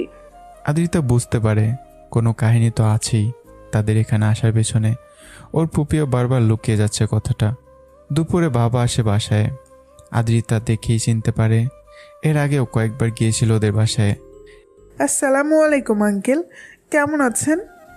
ভালো আছি। তুমি কেমন আছো আম্মু? আলহামদুলিল্লাহ ভালো। তোমার এক্সাম কেমন গেল? ভালোই, আর কিছুদিনের মাঝে রেজাল্ট দিয়ে দিবে। ও ওকে। এরপর আমি আর রীতি গিয়ে বাবার সাথে কথা বলি। আর আদ্রিতা সোফায় বসে টিভি দেখতে থাকে। বিকেল আদ্রিতা খেয়ে শুয়েছিল। হঠাৎ আকাশে মেঘ জমতে শুরু করে। আর কিছুক্ষণের মাঝেই জোরে সোরে বৃষ্টিও শুরু হয়। এদিকে বৃষ্টি হলে আদ্রিতা ভিজবেই। ও উঠে এক দৌড়ে ছাদে চলে যায়। ছাদে কি অবাক, আমি ছাদে দাঁড়িয়ে আছি। বাউ! আমি নড়াচড়া করি না। আদ্রিতা ভেবেছিল ভয় পাবো, কিন্তু না, তেমন কোনো লক্ষণই নেই। হ্যালো ভাইয়া, হুম। কি করছেন? দাঁড়িয়ে দাঁড়িয়ে লুডো খেলছি। ও, আপনি কি নিম গাছ অনেক পছন্দ করেন? কেন? আপনার কথাগুলো যে তিতা, তাই। ও আচ্ছা। চলুন না, বৃষ্টিতে ভিজি। না, আমার ঠান্ডা লেগে যাবে। প্লিজ। নো। আদ্রিতা আর কিছু বলে না, আমাকে টান দিয়ে সোজা বৃষ্টির মাঝে নিয়ে চলে যায়। এটা কি হলো? কই, কি হবে? আমাকে কেন নিয়ে এলে? আমার ইচ্ছে হয়েছে তাই। দুজনে দাঁড়িয়ে ভিজতে থাকি। আদ্রিতা বাচ্চাদের মতো করছে, আর আমি দাঁড়িয়ে ওকে দেখছি। ব্ল্যাক ড্রেসটাতে ওকে দারুণ লাগছে। আদ্রিতা ধবধবে সাদা না, কিন্তু জামাটা ওর গায়ে বেশ মানিয়েছে। চুলগুলো থেকে পানি পড়ছে। এই মুহূর্তে ওকে বেশ সুন্দর লাগছে আমার কাছে। আদ্রিতা ভিজছিল। বৃষ্টির তেজ বেড়েই চলেছে। হঠাৎ কাছে কোথাও বাজ পড়ে, আর ভয় পেয়ে সে আমাকে জড়িয়ে ধরে। আমি পুরো হা হয়ে যাই। আমার খুব কাছে আদ্রিতা। দুজনের শরীর মিশে আছে একে অপরের সাথে।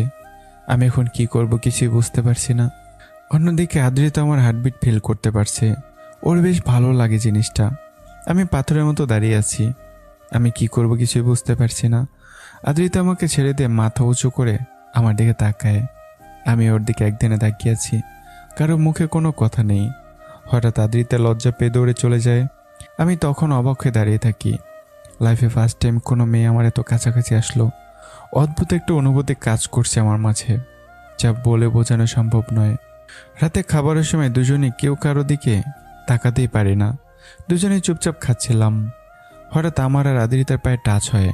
দুজনে একে অপরের দিকে একটু তাকিয়ে আবারও খেতে শুরু করি। কে রে মামুনি, এত তাড়াতাড়ি খাচ্ছিস কেন? আস্তে খা, খাবার গলায় আটকে যাবে। আমার খাওয়া শেষ। বলে আদ্রিতা রুমে দৌড় লাগায়। সবাই অবাক হয়ে তাকিয়ে থাকে, কি হয়েছে এটা ভেবে। এটা কি হচ্ছে আমার সাথে? ওই ঝগড়াটেটাকে দেখলেই হার্টবিট বেড়ে যাচ্ছে বারবার। ওনার দিকে তাকাতেই পাচ্ছি না। আদ্রিতা, তুই আবার ঝগড়াটেটার প্রেমে পড়ে যাসনি তো? ও নিজে নিজেকে প্রশ্ন করে, বাট কোনো উত্তর পায় না। মানুষটা আসলেই অনেক ঝগড়াটে, কিন্তু আমার একটা জিনিস ভালো লাগে, উনি আমার দিকে কখনো কোনো বাজে নজরে তাকাননি। আমার জ্বরের সময়ও আমার কত কেয়ার করলেন। উফ, আমি আর ভাবতে পারছি না। আদ্রিতা বসে একা একা ভাবতে থাকে। ওর মাথায় এখন শুধু আমি ঘুরছি, চাইলেও সে আমাকে বাদ দিতে পারছে না। অন্যদিকে আমারও একই অবস্থা। আমার চোখে বারবার তখনকার দৃশ্যটা ভেসে আসছে। আদ্রিতার মায়াবী চোখ, আমাকে জড়িয়ে ধরা, একসাথে বৃষ্টিতে ভেজা, সব মিলিয়ে আমি চাইলেও জিনিসগুলো বলতে পারছি না। পরদিন সকালে উঠেই আদ্রিতা ঠিক করে আজকে সবার জন্য রান্না করবে। এতদিনে যা যা শিখেছে আর আম্মুর হেল্প নিয়ে রান্না শুরু করে দেবে। আমি সকাল সকালে বেরিয়েছিলাম। দুপুরে এসে ফ্রেশ হয়ে খেতে বসেই দেখতে পাই সব আমার ফেভারিট আইটেম রান্না হয়েছে। গরুর মাংস, পোলাও, মাছ আর সবজির ভাজি। ওয়াও আম্মু, থ্যাংক ইউ। থ্যাঙ্কস আদ্রিতাকে দে, ও সবটা রান্না করেছে, আমি তো জাস্ট হেল্প করেছি। ও ইয়াক, মনে হচ্ছে পোলাও না সিদ্ধ চাল খাচ্ছি। আপনার কাছ থেকে এটাই আশা করছিলাম। আমি তো সত্যিই বললাম। আসছে সত্যেন্দ্রনাথ ঠাকুর কোথাকার। আপু অনেক ভালো রান্না হয়েছে, ভাইয়ের কথা শুনো না। থ্যাংক ইউ বনু। আমি মুখে ভালো হয়নি বললেও আসলে খাবারটা বেশ ভালো হয়েছে। আমার বাবা আদ্রিতের প্রশংসা করে। খাওয়ার পর আমি নিজের রুমে চলে যাই। রুমে গিয়ে একটা ঘুম দেই। বিকেলে ছাদে চলে যাই। ছাদে গিয়ে দেখি আদ্রিত এক কোণে দাঁড়িয়ে আছে। হ্যালো। হুম। কি করছো? বাতাস খাচ্ছি হা করে। ও আচ্ছা, মন খারাপ মনে হচ্ছে। কালকে রেজাল্ট দিবে, তাই কিছুটা টেনশন হচ্ছে। ও আচ্ছা, একটা কাজ করো। কি? আমি আদ্রিতার মাথা 2 হাত দিয়ে ধরি। এরপর বললাম, জোরে নাক দিয়ে শ্বাস নিয়ে মুখ দিয়ে ছাড়ো। আদ্রিতা সেটাই করে। কিছুক্ষণের মাঝেই মাথাটা একেবারে ক্লিয়ার হয়ে যায়। ও অবাক হয়। আর তো কোনো টেনশন হচ্ছে না। ওয়াও, দারুণ তো। এখন অনেকটা রিল্যাক্স লাগছে। আর টেনশন করো না, দেখবে রেজাল্ট ভালো হবে। Thank you. আরেকটা কথা, কি? রান্নাটা সত্যিই ভালো হয়েছে। এতটুকু বলে আমি হাঁটা শুরু করি। আদ্রিতা পেছন থেকে দাঁড়িয়ে আমাকে দেখতে থাকে। এই মানুষটাকে সত্যিই বোঝা ওর জন্য ইম্পসিবল। সন্ধ্যার আগে আগেই আমি বের হয়ে অবাক হয়ে যাই। আদ্রিতা আমার বাইকের উপর উঠে আছে আর ইতি পেছন থেকে ঠেলছে। পুরো আবুল হয়ে যায় ওদের কাণ্ড দেখে। এটা কি হচ্ছে? দেখছেন না বাইক চালাচ্ছি? বাইক চালাচ্ছ না ঠেলা গাড়ি? আর ইতি, তুই কি বাচ্চাদের মতো ঠেলছিস? আপু বাইক চালাচ্ছে আর আমি তাকে হেল্প করছি, এইটুকুই তো। তোদের দুটারই মাথা গেছে। আর আপনি ম্যাডাম বাইক থেকে নামুন, আমি একটু বেরোবো। তাহলে আমাকেও নিতে হবে। সাথে আমাকেও। আমার বাইকটাকে সরকারি সম্পত্তি পেয়েছিস, একটাকেও নেব না। নাও মুভ। প্লিজ। না। আদ্রিতা রাগ করে বাইক থেকে নেমে দাঁড়ায়। আমি বাইকে উঠে স্টার্ট দিয়ে চলে যাই। ব্যাটা এত সুন্দর করে প্লিজ বললাম, তারপরেও নিল না। দাঁড়া, দেখাচ্ছি মজা। ইতি, একটু চিনি নিয়ে আসো তো আমার সাথে। কেন? চিনি দিয়ে কি করবি? গোসল করব, বক বক না করে ফাস্ট নিয়ে আসো। আচ্ছা। ইতি চিনি নিয়ে এলে আদ্রিতা আমার রুমে সেই টি শার্ট আর ট্রাউজারে সেগুলো ছিটিয়ে দেয়। এখন খেলার পালা। আদ্রিতার জামায় চুলকানি পাউডারদের প্রতিশোধও আজকে পূরণ করবে। রাতে আমি বাসায় ফিরে ফ্রেশ হই। এরপর ট্রাউজার আর টি শার্টটা পরেই নিচে এসে টিভি দেখতে বসি। আদ্রিতা সেখানেই ছিল। ও শুধু অপেক্ষায় রয়েছে কখন খেলা শুরু হবে। আমি বসে টিভি দেখছিলাম। ট্রাউজার আর টি শার্টে আদ্রিতার চিনি ফেলায় পিঁপড়ে এসেছে আর আমাকে কামড়াতে শুরু করে। আমি লাফাতে থাকি আর আদ্রিতার রীতি হাসতে হাসতে শেষ। আমি আর সহ্য করতে না পেরে রুমে চলে যাই। পিঁপড়ে সব জায়গায় কামড়ে 12টা বাজিয়ে দিয়েছে। বাহ আপু, তোমার বুদ্ধির তুলনা নেই। এটাই আদ্রিতার জাদু। আমি অষ্টমীকে আবারও গোসল করে নেই। সারা শরীরে অনেকটা জায়গা ফুলে উঠেছিল। আমি জানি আদ্রিতাই কিছু করেছে। আমি রুমে বসে রাগে ফুঁসতে থাকি। অন্যদিকে আদ্রিতা রুমে পায়চারি করছে। রেজাল্ট নিয়ে কোনো টেনশন হচ্ছে তার। হঠাৎ তোর বান্ধবী নিধি কল দেয়। হ্যালো লালমরিচ, কেমন আছিস? আলহামদুলিল্লাহ ভালো। তুই কেমন আছিস পেতনি? ভালো। কি করছিস? এই তো রুমে দাঁড়িয়ে হাসছি, কালকে তো রেজাল্ট দিবে তাই না? হুম, তুই তো শিওর ভালো রেজাল্ট করবি। তোর আবার টেনশন কিসের? জানি না, বাট অনেক টেনশন হচ্ছে। ওকে, বাদ দে সব। বল, দিন কেমন কাটছে ওখানে? বেশ, ভেবেছিলাম গ্রামে এসে বোর হব, বাট জায়গাটা বেশ উন্নত। আর মিস্টার ঝগড়াটে তো আছেই, ওনার সাথে সারাক্ষণ দুষ্টুমি করি। ঝগড়াটে? এটা আবার কে? ও, ওই যে বলেছিলি ঝগড়াটে ভাল্লুক। ফুপির ছেলে। আদ্রিতা প্রথম থেকে নিধিকে সব ঘটনা খুলে বলে। নিধিও সব শুনে হাসতে হাসতে শেষ। সত্যি তোরা পারিস। বাট একটা জিনিস ভালো লাগে, ওনার মন বেশ ফ্রেশ। আর আমার দিকে কখনো বাজে কোনো নজরে দেখেনি, আর আমার জ্বরের সময় বেশ কেয়ার করেছে। তা মিস্টার ঝগড়াটাকে নিয়ে আসিস তো, আমার দেখতে ইচ্ছে হচ্ছে দুলাভাইকে। হোয়াট? দুলাভাই? কার দুলাভাই? কিসের দুলাভাই? তুই যেভাবে ওনার কথা বললি, ওনার প্রশংসা করলি, আগে কখনো করিসনি। আমার তো মনে হচ্ছে তুই ওনার জন্য ফিদা হয়ে আছিস। ধুর, তেমন কিছু না। এমন চকলেটে একটা লোক, আর যেই রাগ পারলে তো আমাকে পানিতে চুপিয়েই ফেলে। আচ্ছা বল, আসবি কবে? পরশু শিওর। ওকে আয়, একসাথে ভার্সিটিতে ভর্তি হব। ওকে। ওকে, রাতে খেয়েছিস? হ্যাঁ, তুই? হুম। আচ্ছা, তাহলে রাখছি, তাড়াতাড়ি চলে আয়। ওকে। হুম। আদ্রিতা কল কেটে কিছুক্ষণ আমার দেখানো কায়দায় নাক দিয়ে জোরে জোরে শ্বাস নিয়ে মুখ দিয়ে ছেড়ে দেয়। এভাবে মাথাটা অনেকটা ক্লিয়ার লাগে।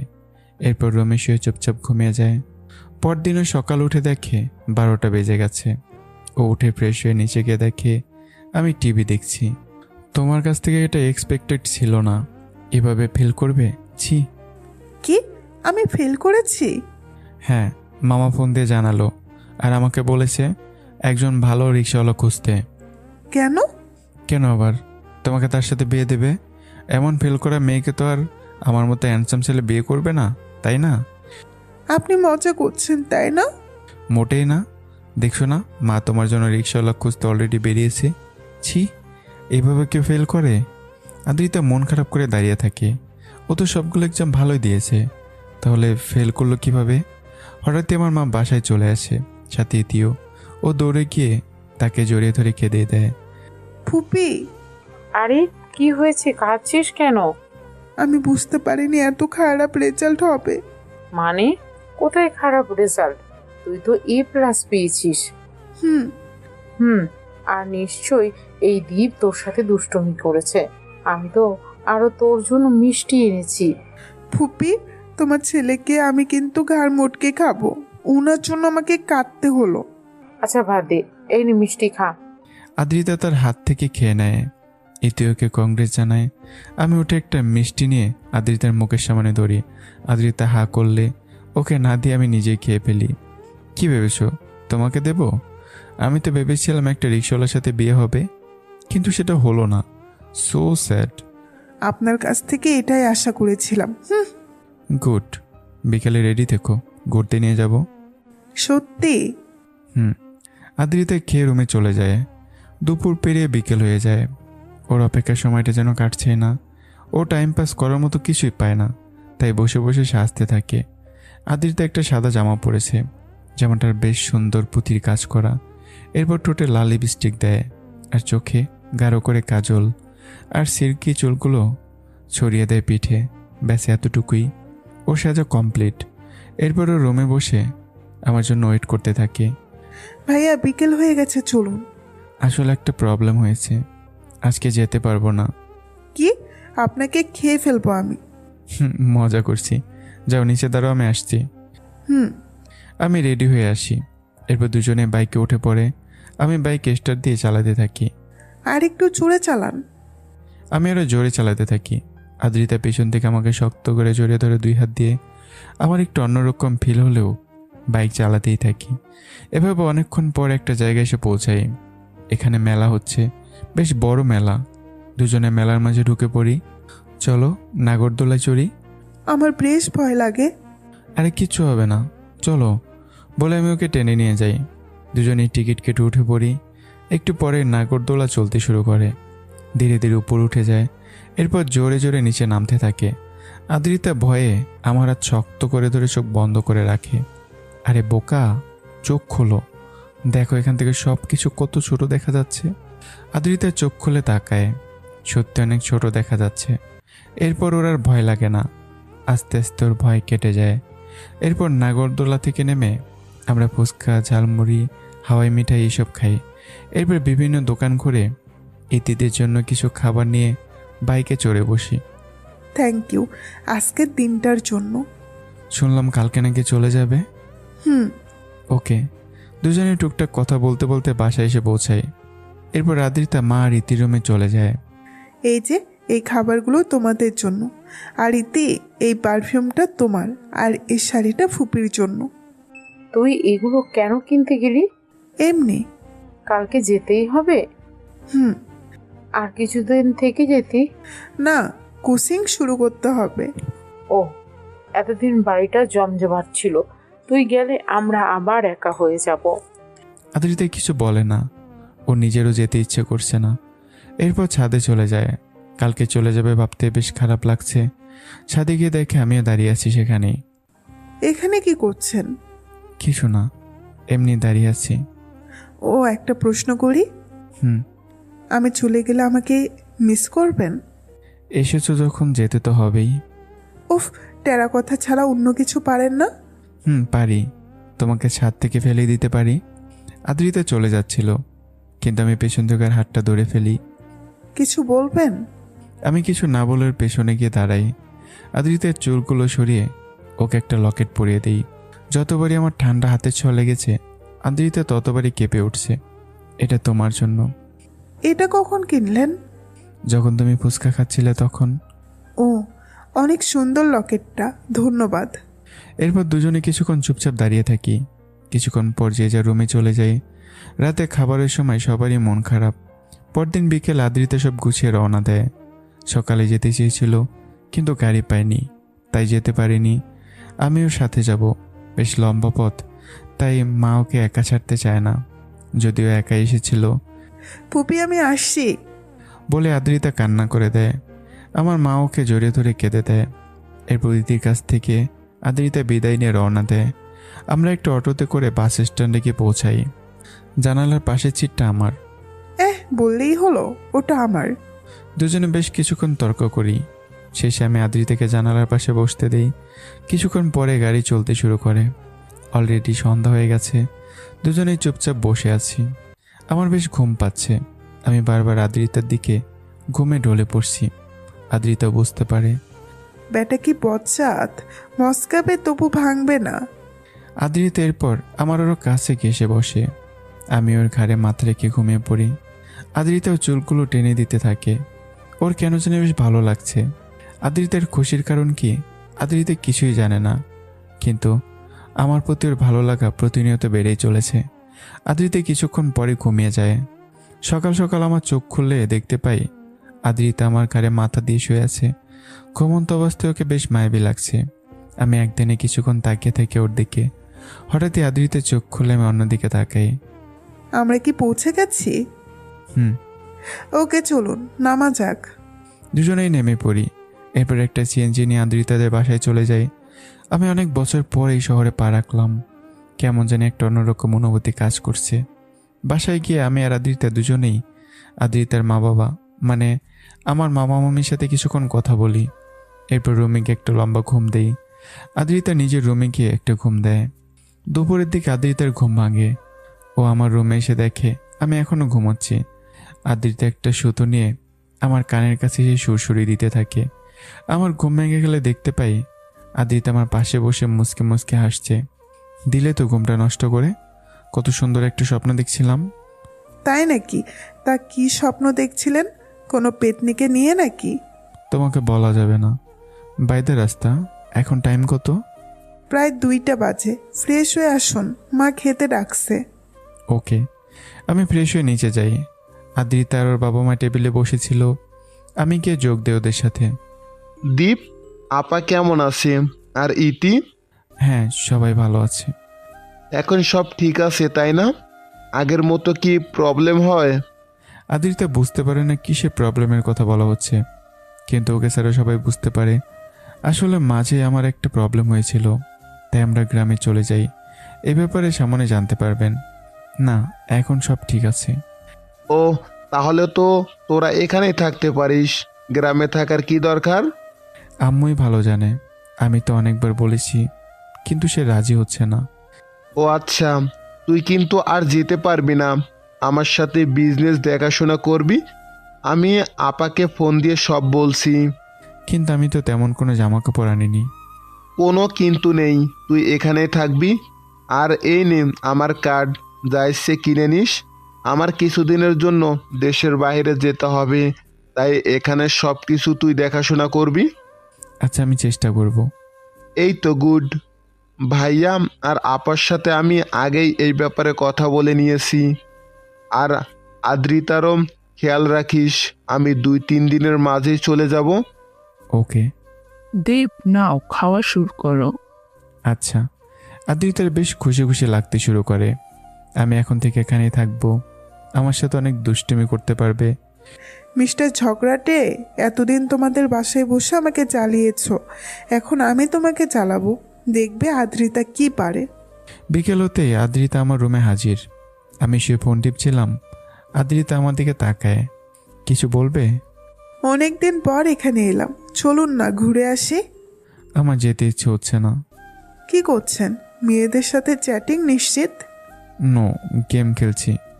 ও আচ্ছা, আপনার কি কবি হবার ইচ্ছা? না, কেন? এভাবে গুন্ডাদের মতো বড় বড় চুল দাড়ি রেখেছেন কেন? চলুন গিয়ে সব ছোট করে আসবেন। এটা কবির সিং স্টাইল। গুল্লি মারি আপনার স্টাইলের। চলুন সব ছোট করে আসবেন, আর আমিও শপিং করব, আমার সাথেও একটু যাবেন। ওকে বাবা, যাব, তবে এখন না, কালকে সকালে। এখন চলো তোমাদের ছাদটা দেখে আসি। ওকে। দুজনেই ছাদে চলে যাই। সামনে বড় রোড, যেখানে গাড়ি চলছে। আমি গিয়ে রেলিং ধরে দাঁড়াই। কি ভাবছেন? ভাবছি শহরের কথা, মানুষগুলো কিভাবে ছুটে বেড়াচ্ছে। ও, ফুপির সাথে কথা হয়েছে? হ্যাঁ, কিছুক্ষণ আগে। ও আচ্ছা। দুজনে বেশ কিছুক্ষণ দাঁড়িয়ে থাকি। এরপর সন্ধ্যায় যে যার রুমে চলে যাই। পরদিন সকালে আমরা শপিং করতে বেরোই। আদ্রিতা কিছু ড্রেস কিনে আর আমার জন্য কিছু ড্রেস চুজ করে দেয়। আচ্ছা, আপনার ফেভারিট কালার কি? ব্ল্যাক। ও, আমারও ব্ল্যাক। এই শার্টটাতে আপনাকে বেশ মানাবে, আর এই প্যান্টটাতেও। ওকে বাবা, ওকে। এরপর দুজনে একটা সেলুনে চলে যাই। আদ্রিতা বলে দিচ্ছে কিভাবে কাটবে, আর আমি চুপচাপ বসে আছি। সবাই ভাবছে আমরা কাপল। আদ্রিতা অবাক হয়ে যায়। আমার চুলগুলো সাইড দিয়ে ছোট করে মাঝের অংশ কিছুটা বড় রাখা হয়েছে, আর দাড়িগুলো সুন্দর করে কেটে দিয়েছে। হয়েছে, চলুন। আমি ওর সাথে হাঁটতে থাকি। আদ্রিতার মাঝে বেশ চেঞ্জ দেখতে পারছি। আমার উপর বেশ অধিকার খাটানো শুরু করেছে, তবে সেটা কেন কিছুই জানি না।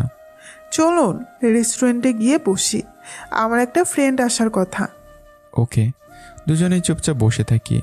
এর মাঝে আদ্রিতার ফ্রেন্ড নিধিও চলে আসে। কি রে পেতনি, কেমন আছিস? অনেক দিন পর দেখা। ভালো, তুই কেমন আছিস? ভালো। ও, পরিচয় করিয়ে দেই, ইনি হলেন আমার ফুফাতো ভাই দীপ। ও, ইনি তাহলে সেই ঝগড়টে ভাল্লুক? কথাটা শুনে আমি ভুরুকুসকে আদ্রিতার দিকে তাকাই, আর আদ্রিতা নিধির দিকে। এরপর শুনছেন নীরবতা। নীরবতা ভেঙে আদ্রিতা বলে ওঠে, আচ্ছা, খাবার অর্ডার করা যাক। আদ্রিতা খাবার অর্ডার করে। আমি তখন থেকে ওর দিকে ওভাবেই একটা রাগী দৃষ্টিতে তাকিয়ে থাকি। আদ্রিতা সেটা বুঝতে পেরে নিধির সাথে কথা বলছে। আমার দিকে সে ভুলেও তাকাচ্ছে না। আমরা খাওয়া শেষ করে গাড়িতে উঠে বসি। আদ্রিতা বুঝতে পারে আজকে ওর কপালে দুঃখ আছে, আর নিধিও মুখ খোলার টাইম পেল না। সোজা আমার সামনে এসে বলতে হলো। আমরা কিছুক্ষণের মধ্যেই বাড়ি পৌঁছে যাই। আদ্রিতা নিজের রুমে যাবার আগেই আমি ওকে টেনে নিজের রুমে নিয়ে চলে যাই। আমি ঝগড়টে ভাল্লুক, তাই না? আও, আমার ব্যথা লাগছে। লাগুক, আমাকে ভাল্লুক মনে হয় কোন অ্যাঙ্গেলে? সব অ্যাঙ্গেলে। তোমাকে আমি কি কিছু করব তার আগে আদ্রিতা নিজেকে ছাড়িয়ে দেয় দৌড়। রুমের মাঝে দুজনে দৌড়াচ্ছে, আদ্রিতার সামনে আর আমি ওর পেছনে। এভাবে হঠাৎ করে আমি আদ্রিতার হাত ধরে টান দিই। আদ্রিতার তাল সামলাতে না পেরে আমার গায়ের উপর এসে পড়ে, আর দুজনে ফ্লোরে পড়ে যাই। আমি ফ্লোরে পড়ে আছি আর আদ্রিতা আমার গায়ের উপর। আমার মনে হচ্ছে আমার গায়ের উপর একটা তুলোর বস্তা রাখা হয়েছে। দুজনে অবাক দৃষ্টিতে একে অন্যকে দেখছি। আমি আদ্রিতার মুখের সামনে আসা চুলগুলো কানের পাশে গুজে দেই। দুজনে একে অন্যের হার্টবিট ফিল করতে পারছি। আদ্রিতা লজ্জা পেয়ে আমার উপর থেকে উঠে চলে যাবে, তার আগে আমি আর হাত ধরে ফেলি। কোথায় যাচ্ছ? রুমে। তোমার জন্য একটা গিফট আছে। কি? এই যে জামা কাপড়, এগুলো ধুয়ে দেবে এখন। এগুলো গিফট? ভেবেছিলাম আমি ওয়াশ করব, কিন্তু এখন এগুলো তুমি ধুয়ে দেবে, না হলে কি? মামিকে বলবো তুমি আমাকে খোঁটা দিচ্ছ। এখনো বাড়ি যায়নি, বসে বসে খাচ্ছি তোমাদের বাসায়। আমি কিন্তু খুব সুন্দর অভিনয় করতে পারি। কি? কথা না বলে ধোয়া শুরু করো। আদ্রিতা বাধ্য হয়ে ধুতে শুরু করে। আমার সাথে ব্রেনও পারবে না, তাই অনেক কষ্টে ধুয়ে রুম থেকে বাইরে যাবে। তার আগে আমি আবারও ডাক দেই, কাজ শেষ হয়নি এখনো, আমার পা ব্যথা করছে, একটু টিপে দাও তো। হোয়াট? আমি পারবো না। তাহলে এখন আমি মামাকে কল দিই। মামাকেও অনেক কথা জানাতে হবে। বলবো তোমার মেয়ে রেস্টুরেন্টে এক ছেলের সাথে দেখা করেছে, আর মামা আমার কথা বিশ্বাস করবে, শিওর থাকো। আপনাকে আমি? কথা না বলে চুপচাপ টিপে দাও, সেটাই ভালো হবে তোমার জন্য। গলা টিপে দেই একবারে। আমি আর কোনো কথা বলি না। আদ্রিতা এসে আমার পা টিপে দেয়। আমি আরামে ঘুমিয়ে যাই। আদ্রিতা এই সুযোগে চলে যায়, রুমে গিয়ে প্ল্যান করতে থাকে। আমাকে ব্ল্যাকমেইল করা, তাই না? এবার দেখাবো মজা লাঞ্চের সময়।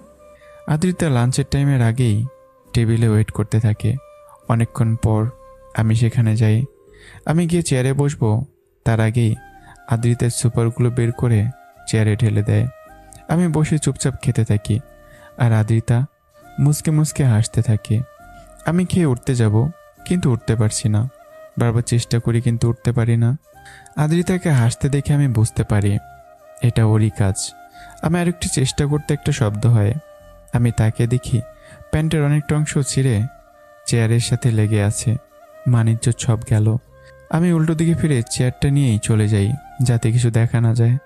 আর আদ্রিতা হাসতে হাসতে অজ্ঞান হবার মতো অবস্থা। বজ্জাত মেয়েটার জন্য আজকে আমার মানিজ্যতের পুরো 12টা বেজে গেল। ইস, কি লজ্জাতেই না পড়তে হলো। আমি চুপচাপ এগুলো ভাবছি। তুই কিছু করেছিস তাই না? দীপকে যে ওভাবে যেতে হলো। আমি আবার কি করব? আমি তো তোমার সামনেই চুপচাপ বসে খাচ্ছি। তুই যে কত ভালো তা ভালো জানা আছে আমার। এখন চুপচাপ খা। ওকে। আদ্রিতা খেয়ে রুমে চলে যায়। ওর এখনো হাসি পাচ্ছে। আমার অবস্থাটা কী যে হলো এটা ভেবেই।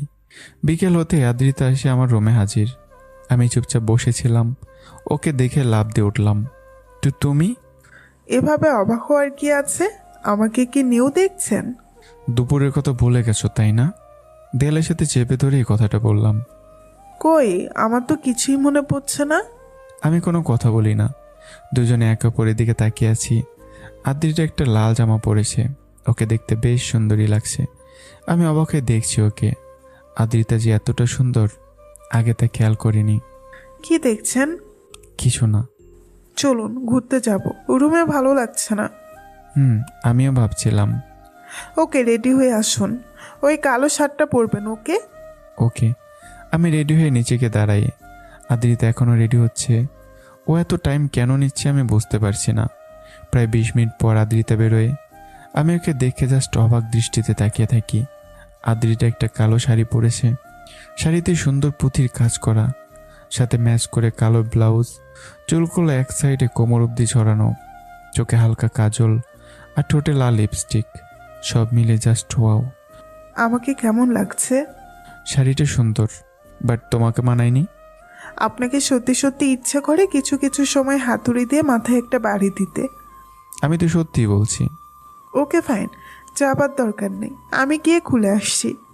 থাক, চলো, সুন্দর লাগছে। আদ্রিতা একটা বেঞ্চকে দিয়ে পাশে এসে দাঁড়ায়।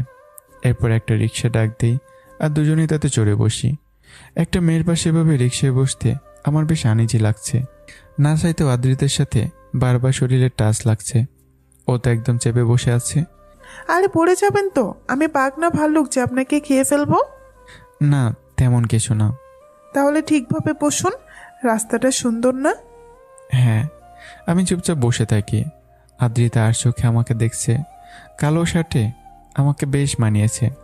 শ্যামলা ছেলেদের কালো শার্টে বেশ মানায়। ওর সাথে ম্যাচিং করেই সে কালো শাড়ি পরেছে, কিন্তু আমি এর দিকে একবারও তাকাচ্ছি না। এই জন্য তার মনে মনে খুব রাগ হচ্ছে। মামা সাইডে রাখেন। দুজনে রিক্সা থেকে নেমে যাই। এবার একটা পার্কে প্রবেশ করি। আশেপাশে বেশিরভাগই কাপল। চলুন গিয়ে ওখানে বসি। ওকে।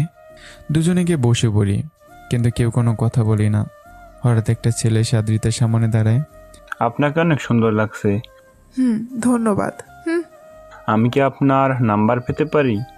থাপ্পড় দিয়ে দাঁত ফেলে দিব। ফাজিল, দেখছিস না হাজব্যান্ডকে নিয়ে বসে আছি। আমি আর ছেলেটা দুজনে অবাক হয়ে তাকিয়ে থাকি ওর দিকে। আপনাকে দেখে মনে হচ্ছে না আপনি ম্যারিড। বাসায় দুটো বাচ্চাও আছে, এখন যা এখান থেকে। আদ্রিতার বকা শুনে ছেলেটা দৌড় লাগায়। আমি হাসতে থাকি। সত্যি মেয়েটা পারেও। তাহলে হানিমুনে কখন যাচ্ছি আমরা? মানে? তুমি না বললে আমরা ম্যারিড, তাহলে তো হানিমুনে যাওয়া দরকার, তাই না? ওটা তো জাস্ট ওই ছেলেটাকে বোঝানোর জন্য বলেছি। আপনার মতো মানুষকে কে বিয়ে করবে? ভালো, আমারই ইচ্ছা চিরকুমার থাকবো। আদ্রিতা কোনো কথা বাড়ায় না, আমাকে নিয়ে ফুচকা অর্ডার দেয়। দুজনে ব্রেঞ্চে বসে আছি। এরই মধ্যে ফুচকাও চলে আসে। তুমি এগুলো কি খাও? কালকে কি দেখেছি জানো? নর্দমার পানি দিয়ে ফুচকার টক বানাতে। আদ্রিতা চোখ বড় করে তাকায় আমার দিকে। এরপর হঠাৎ আমার মুখে একটা ফুচকা ঢুকিয়ে দেয়। নেন, এবার নিজেও খান। আমিও খেয়ে নেই। এরপর দুজনে কিছুক্ষণ হাঁটতে থাকি। আদ্রিতাকে শাড়িতে বেশ সুন্দর লাগছে। সব মেয়েকে শাড়িতে সুন্দর লাগে। আমি আর চোখে দেখছি, কিন্তু আদ্রিতাকে বুঝতে দিচ্ছি না। চলুন বাসায় যাই। ওকে। দুজনে আবারও রিক্সায় চড়ে বসি। কেউ কোনো কথা বলি না। হঠাৎ রিক্সা একটা চাকা গর্তে পড়লেই রিক্সা কাত হয়ে যায়, আর আদ্রিতা পড়ে যাচ্ছিল। তার আগে আমি ওকে ধরে ফেলি। আর ওকে থ্যাঙ্কস বলার দরকার নেই। থ্যাঙ্কস কে বলবে? আমি আর কথা বাড়াই না। আদ্রিতার খোলা চুল থেকে বেশ মিষ্টি একটা ঘ্রাণ আসছে। আমার বেশ ভালো লাগছে ঘ্রাণটা। দুজনে বাসায় পৌঁছে যাই। আদ্রিতাকে বাসায় নামিয়ে দিয়ে আমি একটু বেরোই। ওর থেকে প্রতিশোধ নেওয়ার তো বাকি। আমি একটা দোকানে গিয়ে একটা রাবারের সাপ কিনে নিয়ে আসি। দেখতে পুরো আসল সাপের মতোই। মিস আদ্রিতা, আজকে খেলা হবে। তোমার চিৎকার শুনতে আজ বেশ মজা লাগবে। আমার সাথে কালকে যা করেছো তার উচিত জবাব পাবে। আমি বাসায় গিয়ে আদ্রিতার রুমে চলে যাই। আদ্রিতার রুমে নেই, হয়তো ওয়াশরুমে আছে। আমি খাটের উপর আদ্রিতার শাড়ি দেখতে পাই, হয়তো খুলে রেখেছে। আমি সাপটাকে আদ্রিতার শাড়ির মাঝে রেখে চুপচাপ রুম থেকে বেরিয়ে দরজার কাছে দাঁড়িয়ে থাকি। আদ্রিতা ওয়াশরুম থেকে বেরিয়ে শাড়িটা ভাঁজ করতে যাবে, হঠাৎ এই সাপটা দেখে একটা চিৎকার দেয়। এরপর ভয়ে এক কোণায় দাঁড়িয়ে ওর আম্মুকে ডাকতে থাকে। আমি হাসতে হাসতে রুমে ঢুকি। আদ্রিতার খাট থেকে সাপটা হাতে নিয়ে হাসতে থাকি। এটা খেলনা সাপ। আদ্রিতার রাগে পুরো লাল হয়ে যায়। ও একটা চাকু নিয়ে আমাকে তাড়া করতে থাকে। আমি দৌড়ে নিজের রুমে গিয়ে ডোর লক করে ফেলি। দরজা লাগালেন কেন? আপনাকে আজকে আমি খুন করব। কি ভয়টাই না পেয়েছি শুধু আপনার জন্য। এটা কালকের কাজের শাস্তি। এর প্রতিশোধ আমি নিবই। ওকে, দেখা যাবে। আদ্রিতা চলে যায় আর রুমে গিয়ে ভাবতে থাকে, আজকে কি করা চাই? ওই ফুপির বাচ্চা দীপকে শাস্তা করতে হবে, কিন্তু কিভাবে? এরপর আদ্রিতার মাথায় একটা প্ল্যান আসে। ও বাইরে চলে যায়। কিছুক্ষণ পর ফিরে আসে একটা ওষুধ নিয়ে। মিস্টার ঝগড়াটে দীপ, আজকে বুঝবে তুমি আদ্রিতার সাথে পাঙ্গা নেবার ফল। আদ্রিতা আগেই ডিনার টাইমে নিচে চলে যায়। আমার খাবারে চুপচাপ পেট খারাপ হবার ওষুধ মিশিয়ে দেয়। এরপর চুপচাপ বসে নিজে খেতে থাকে। আমি খেতে গেলে আমার সন্দেহ হয় আদ্রিতা শিওর কিছু করবে। আমি চেয়ারটা ভালোভাবে দেখে নেই। চেয়ারে তো আজকে কিছু লাগাইনি, তাহলে টেবিলের নিচে কিছু নেই তো? আমি নিচু হয়ে টেবিলের নিচে তাকাই, কিন্তু কিছু পাই না। এরপর নিশ্চিন্ত হয়ে খেতে শুরু করি। খাও মিস্টার ঝগড়াটে, আজকে বুঝবে তুমি। আমি ভালোভাবে খাওয়া শেষ করি। আমার মামি আজকে বিরিয়ানি রান্না করেছে। আমি খেয়ে নিজের রুমে চলে যাই। আদ্রিতা আমার পেছন পেছন রুমে চলে আসে। কি হলো? তুমি আমার রুমে কি করছো? আজকে আপনার রুমে থাকবো। হোয়াট? হ্যাঁ, কারণ আজকে তো আপনি রুমে থাকবেন না। তাহলে কোথায় থাকবো? সেটা এক্ষুনি টের পাবেন। আমি চুপচাপ দাঁড়িয়ে থাকি। হঠাৎ আমার কেমন লাগতে শুরু করে। আমি দৌড়ে ওয়াশরুমে চলে যাই। বেশ কিছুক্ষণ পর বেরোই, কিন্তু পরে আবারও ওয়াশরুমের দিকে আবারও দৌড় লাগাই। এভাবে 3-4 বার চলতেই থাকে। আর আদ্রিতা এসব দেখে হাসতে হাসতে শেষ। আমার আজকে ওখানেই রাত কাটাতে হবে মনে হয়। আদ্রিতা রুমে গিয়ে একা একা হাসতে থাকে। আমাকে বেশ ভালোভাবে জব্দ করেছে। আজকে ওয়াশরুমে ছেড়ে বেরোতেই পারছি না। পরদিন আমি ব্রেকফাস্ট করতে এসে দেখি আদ্রিতা সবাই বসে আছে। আমি চেয়ার টেনে আদ্রিতার সামনে বসে তার দিকে আগুন চোখে তাকিয়ে থাকি। আদ্রিতা আমার দিকে তাকিয়ে একটা বেঞ্চকে দিয়ে আবারও খেতে শুরু করে। আদ্রিতার বাবা আমাকে বলে, দীপ, আজকে আমার সাথে অফিসে যাবি, তোকে সব কাজ বুঝিয়ে দেব। কালকেই আমাকে দেশের বাইরে যেতে হবে। আচ্ছা। বাবা আমিও যাব, অনেকদিন তোমার অফিসে যাইনি। ওকে। ব্রেকফাস্ট করে রেডি হয়ে আদ্রিতার বাবার গাড়িতে করে বেরিয়ে পড়ি। আমাকে ড্রাইভিং সিটে বসতে দেখে আদ্রিতা পুরো অবাক হয়ে, আপনি ওখানে বসছেন কেন? আপনি কি ড্রাইভিং জানেন? হ্যাঁ। ও আচ্ছা। আদ্রিতার সামনে আমার পাশের সিটে বসে পড়ে আর মামা পেছনে। আমাকে আদ্রিতা পথ বলে দেয় আর সেই অনুযায়ী ড্রাইভিং করতে থাকি। কিছুক্ষণ পরেই পৌঁছে যাই। আদ্রিতাদের অফিস 3 তলায়। লিফটে উঠে যাই। এরপর অফিসের মাঝে প্রবেশ করি। আদ্রিতার বাবাকে আসতে দেখে সবাই দাঁড়িয়ে যায়। Good morning sir. Good morning. Listen everyone, এ হলো দীপ। কাল থেকে ও আপনাদের বস। আশা করি সবাই ওকে হেল্প করবেন। Okay sir. আদ্রিতার বাবা মাকে নিয়ে কেবিনে চলে যায় আর আদ্রিতাও আমাদেরকে অনুসরণ করে। এই হলো তোর কেবিন। কোনো কিছু চেঞ্জ করা লাগলে করিয়ে নিবে। আর আমি ইরাকে সব বলে দিয়েছি, ও সব বুঝিয়ে দেবে। May I come in sir? হ্যাঁ আসো। দীপ, এর কথাই বলছিলাম। ও একজন লয়ার এবং তোর পার্সোনাল অ্যাসিস্ট্যান্ট। ও তোকে সব কাজ বুঝিয়ে দেবে। Hello sir, nice meeting you. Same too. আদ্রিতার বেশ রাগ হয়। মেয়েটাকে অনেক বেশি সুন্দর লাগছে। আর কি সুন্দর আমার সাথে এসে এসে কথা বলছে। আদ্রিতার বিষয়টা মোটেও ভালো লাগে না। ও রাগে ফুলে বসে থাকে। স্যার আমি কি কফি অর্ডার দেব? হ্যাঁ। ম্যাম আপনি কি খাবেন? মুলার জুস আছে? মুলার জুস, আমি ওটা খাবো। ওর কথায় সবাই হেসে দেয়। আদ্রিতা আরও বিরক্ত হয়। ও রাগও করেছে আর সবাই হাসছে এটা দেখে। ওর জন্য একটা আইসক্রিম আনো, গরমে মাথার যন্ত্রপাতি উল্টো হয়ে গেছে মেবি। আদ্রিতা রাগী দৃষ্টিতে তাকিয়ে থাকে। আমি একটু মুচকি হাসি দিয়ে কাগজগুলো দেখতে শুরু করি। আমার এই ব্যাপারে আগেরই অভিজ্ঞতা আছে, তাই কোনো প্রবলেম হবে না। আমাদের দুজনের জন্য কফি আর আদ্রিতার জন্য আইসক্রিম নিয়ে এলো। সবাই খেয়ে আবারও বাসায় ব্যাক করি। আমি রুমে গিয়ে বসেছিলাম। হঠাৎই আদ্রিতা আমার রুমের সামনে হাজির। কিছু বলবে? হ্যাঁ। বলো। আপনি ওই মেয়েটার সাথে হ্যান্ডকেস করলেন কেন? না করলে ওকে অপমান করা হতো তাই। চুপ করে কান ধরে দাঁড়ান, আমার বেশ রাগ হচ্ছে। আমি উঠে গিয়ে আদ্রিতার কান ধরে দাঁড়াই। আদ্রিতা চোখ বড় বড় করে তাকিয়ে থাকে আমার দিকে। আমার কাজ আমার উপরেই প্রয়োগ করলেন? হ্যাঁ। আপনাকে তো আমি। কি? আদ্রিতা কিছু না বলে আমার হাতে কামড় বসিয়ে দেয়। বেশ জোরে দিয়েছে, সবগুলো দাঁতের ছাপে স্পষ্ট। উহ। দেখলেন তো কি করতে পারি। ভুলেও অন্য মেয়ের দিকে তাকাতে যাবেন না। আর কথা বলা বা টাচ তো নেভার। আমার চোখ, আমার মুখ, আমার ইচ্ছা। আপনাকে আমি। বলে আদ্রিতা একটা বিছানা থেকে বালিশ নিয়ে আমাকে মারতে থাকে। আমি একটা বালিশ নোকে মারতে থাকি। এভাবে দুজনে ক্লান্ত হয়ে বিছানায় শুয়ে হাঁপাতে থাকি। আচ্ছা, ওর সাথে হ্যান্ডশেক করলাম বলে তুমি তো জেলাস কেন? বাই দ্য ওয়ে, আমার প্রেমে পড়ে যাওনি তো?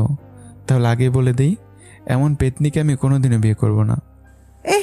দুনিয়াতে কি ছেলের অভাব পড়েছে যে আপনার মতো একটা চকলেটের প্রেমে পড়তে যাব? ও তাই নাকি? তাহলে আমাকে তোমার ভালো লাগে না? না। আমরা আরও কিছু বলবো, তার আগেই আমার মা কল দেয়। আমি তার সাথে কথা বলে এরপর আদ্রিতার সাথেও কথা বলেন। এভাবে কেটে যায় দেখতে দেখতে 3 মাস। দুজনে বেশ ক্লোজ হয়ে গেছি, তবে দুষ্টমিতে কেউ কাউকে ছাড় দেয় না। আজকে আদ্রিতার ভার্সিটির নবীন বরণ। ওরা সবাই শাড়ি পরে যাবে। ও বেশ অনেকক্ষণ ধরে শাড়ি পরছে আর আমি ওর জন্য গাড়িতে ওয়েট করছি। মেয়েটা অনেকক্ষণ যাবৎ কী করছে আমি কিছুই বুঝতে পারছি না। কিছুক্ষণ পর আদ্রিতা বেরিয়ে আসে। একটা নীল শাড়ি পরেছে, সাথে নীল ব্লাউজ, কানে একজোড়া ঝুমকো, গলায় লকেট, ঠোঁটে লাল লিপস্টিক আর গাঢ় করে কাজল দেওয়া। এতক্ষণ লাগে রেডি হতে? শাড়ি পরতে একটু টাইম তো লাগবেই। গাড়িতে বসো। আদ্রিতা গাড়িতে উঠে আমার পাশে বসে। আমি ওকে নিয়ে ভার্সিটি চলে যাই। গাড়িতে বসে আমি পুরো চুপচাপ ছিলাম। আদ্রিতা বুঝতে পারছে না যে আমার কি হয়েছে। আদ্রিতা নেমে হাঁটতে থাকে, আমি ওর পিছন পিছন যাচ্ছি। হঠাৎ একটা ছেলে আদ্রিতার সামনে এসে দাঁড়ায়। হ্যালো, হ্যাঁ। আমি নীরব, সেকেন্ড ইয়ার। তুমি নিশ্চয়ই নতুন। হ্যাঁ। Okay, nice to meet you. Nice to meet you too. আপনি কে? আমি ওর সাথে এসেছি। আর তুমি এখানে কি করছো, চলো বলে আমি ওর হাত ধরে টানতে টানতে নিয়ে যাই। আদ্রিতা পুরো অবাক হয়ে যায় আমার এমন বিহেভে। অনুষ্ঠান কোথায়? হল রুমে। ওকে চলো। আপনিও যাবেন? হ্যাঁ। দুজন একটা জায়গায় বসে পড়ি। আশেপাশের ছেলেগুলো আদ্রিতাকে দেখে বারবার তাকাচ্ছে ওর দিকে। এটা দেখে আমার আরও রাগ হচ্ছে। চলো এখান থেকে। কেন?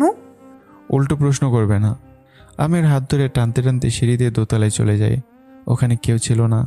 আদ্রিতাকে একটা রুমে ঢুকে দরজা লাগিয়ে দেয়ালের সাথে চেপে ধরি। এত শাস্তি কে বলেছে, হ্যাঁ? আদ্রিতা বুঝতে পারে না আমি কেন এত রেগে আছি। ও শুধু অবাক চোখে তাকিয়ে থাকে যে এত রাখতে তো আগে দেখেনি আমাকে। আপনি এত রেগে আছেন কেন? নিজের কোমর সবাইকে দেখাতে খুব ভালো লাগে, তাই না? আদ্রিতা তাকিয়ে দেখে ওর কোমর থেকে শাড়ির আঁচল অনেকটা সরে গেছে। আদ্রিতা ভালোভাবে শাড়ি দিয়ে নিজেকে ডেকে নেয়। এত সুন্দর হতে কে বলেছে তোমাকে, হ্যাঁ? অন্য কেউ তোমাকে দেখবে, এটা অসহ্য লাগে আমার কাছে, জাস্ট অসহ্য। আদ্রিতা শুধু তাকিয়ে থাকে। আমি ওকে আরও কাছে টেনে নেই। আদ্রিতার চুলগুলো কানের পাশে গুজে দিয়ে ওর গালে হাত ছুঁয়ে দিই। আদ্রিতা শুধু দেখেই যাচ্ছিল আর ভাবতে থাকে মানুষটা আসলেই ক্রেজি, কখন কি করবে কিছুই বোঝা যায় না। তবে আমার ছোঁয়া পেয়ে আদ্রিতের পুরো শরীর ঠান্ডা হয়ে গেছে। আমি গাড়িতে বসে ওয়েট করছি, চাইলে আসতে পারো। আমি এটা বলে বেরিয়ে যাই সেখান থেকে। আর আদ্রিতা দাঁড়িয়ে থাকে। আমি কি তাহলে ওর জন্য ফিল করি? কিন্তু ও কখনো কিছু বুঝতে দেয় না কেন? ওহ, মানুষটা সত্যি আদ্রিতাকে পাগল করে ছাড়বে। এসব বিষয়ে মনে মনে ভাবতে থাকে। আদ্রিতার দোতলা থেকে ধীরে ধীরে নামে। ও বেশি শাড়ি পরে না, তাই সামলাতে বেশ প্রবলেম হচ্ছে। ধীরে ধীরে সিঁড়ি দিয়ে নেমে ভার্সিটি থেকে বেরিয়ে গেটের কাছে চলে আসে। আমি আগে থেকে গাড়ি নিয়ে ওয়েট করছিলাম। আদ্রিতা দরজা খুলে গাড়িতে বসতেই আমি গাড়ি স্টার্ট দিই। ফোনের জিপিএস অন করে ম্যাপ দেখে ড্রাইভিং করতে থাকি। আদ্রিতা শুধু আমার দিকে তাকিয়ে আছে। আমিও বুঝতে পারি বিষয়টা, কিন্তু কিছু বলি না। ড্রাইভিংয়ে ব্যস্ত। বেশ কিছুক্ষণ ড্রাইভিং করার পর আমরা একটু নদীর পাড়ে এসে পৌঁছাই। সকাল থেকে রোদ নেই, আজকে আবহাওয়াটাও কেমন ঠান্ডা। নামো। আদ্রিতা সিট বেল্ট খুলে গাড়ি থেকে নেমে দাঁড়ায়। আমি গিয়ে নদীর সামনে দাঁড়াই। খুব জোরে জোরে বাতাস বইছে, মনে হচ্ছে বৃষ্টি হবে। এখানে কেন নিয়ে এলেন? ভালো লাগে নদী দেখতে। ও আচ্ছা, তখন রেগে গিয়েছিলেন কেন? জানি না। ও, মনে হচ্ছে বৃষ্টি হবে। হ্যাঁ। আচ্ছা, আমাকে অন্য ছেলেরা দেখছিল বলে কি আপনি জেলাস? এক প্রশ্ন বারবার করবে না। পিচ্ছি একটা মেয়ে, তার জন্য আবার জেলাস হব? আমি জানি, তখন আপনার চোখ দেখেই বোঝা যাচ্ছিল। চুপ, একদম চুপ। সারাক্ষণ শুধু বক বক। আদ্রিতা চুপ হয়ে যায়। দুজনে দাঁড়িয়ে থাকি। হঠাৎ বেশ জোরে জোরে বৃষ্টি শুরু হয়। আমি গাড়ির মাঝে চলে যাচ্ছিলাম। আদ্রিতা আমাকে আটকায়। কোথায় যাচ্ছেন? গাড়ির ভেতর। Please, ভিজবো please. ওকে ভেজো, আমাকে কেন টানছো? আপনিও ভিজবেন, প্লিজ প্লিজ। আমি আর না করতে পারি না। আদ্রিতার সাথে আমিও দাঁড়িয়ে ভিজতে থাকি। দুজনেই ভিজছি। আদ্রিতার শাড়ি ভিজে গায়ের সাথে লেপ্টে আছে। ওকে দেখতে বেশ মোহময়ী লাগছে। আমি নিজেকে কন্ট্রোল করতে পারি না। আমি আদ্রিতার কোমরে হাত রেখে ওকে নিজের কাছে টেনে নেই। দুজনের শরীর একে অপরের সাথে মিশে যায়। আদ্রিতা পুরো অবাক হয়ে যায়। এটা পুরো অভাবনীয়। আমি একটা মায়াভরা দৃষ্টিতে তাকিয়ে আছি ওর দিকে, আর আদ্রিতার কৌতূহলী চোখ দিয়ে আমাকে বোঝার চেষ্টা করছে। আদ্রিতা কিছু বলবে তার আগেই আমি এর মুখের সামনে আঙ্গুল নিয়ে বারণ করি, কিচ্ছু বলবে না তুমি, চুপচাপ আমাকে দেখতে দাও। এই ফেসটা কেন বারবার চোখের সামনে ঘুরে আমার? কি মায়া আছে এই ফেসে? চোখ বন্ধ করলে শুধু তোমাকেই দেখতে পাই, কেন এমন হয়? আদ্রিতা পুরো অবাক হয়ে যায়। ওর মুখ দিয়ে কোনো কথাই বেরোয় না। আমি একে শুধু দেখতেই থাকি। বৃষ্টির তীব্রতা আরও বাড়ছে। আমি আদ্রিতার ভিজার চুলগুলো ফেস থেকে সরিয়ে ওর গালে নিজের ঠোঁট শুয়ে দিই। আদ্রিতা পুরো চমকে ওঠে। আমার ছোঁয়া পেয়ে ওর সারা শরীর স্তব্ধ হয়ে যায়। আমি ওকে আরও কাছে টেনে নেই। দুজন এভাবে আরও কিছুক্ষণ দাঁড়িয়ে ভিজতে থাকি। আদ্রিতা ধীরে ধীরে আমার বুকে মাথাটা রাখে। আমার হার্টবিট শুনতে পায়। আদ্রিতার বেশ ভালো লাগে ব্যাপারটা। এরপর আমি ওকে ছেড়ে দিয়ে গাড়িতে বসিয়ে দিই আর নিজের ড্রাইভিং সিটে বসে পড়ি। আমি লক্ষ্য করি আদ্রিতার সিট বেল্ট লাগাইনি, তাই আদ্রিতার সিট বেল্ট লাগিয়ে দিয়ে গাড়ি স্টার্ট দিই। এখনও বেশ বৃষ্টি হচ্ছে, রাস্তা একদম ফাঁকা। আমি বেশ দ্রুত গতিতে গাড়ি চালাই। আদ্রিতাকে নিয়ে বাসায় চলে যাই। এসে গেছি, নামো। আদ্রিতা গাড়ি থেকে নেমে বাসার ভেতরে চলে যায়।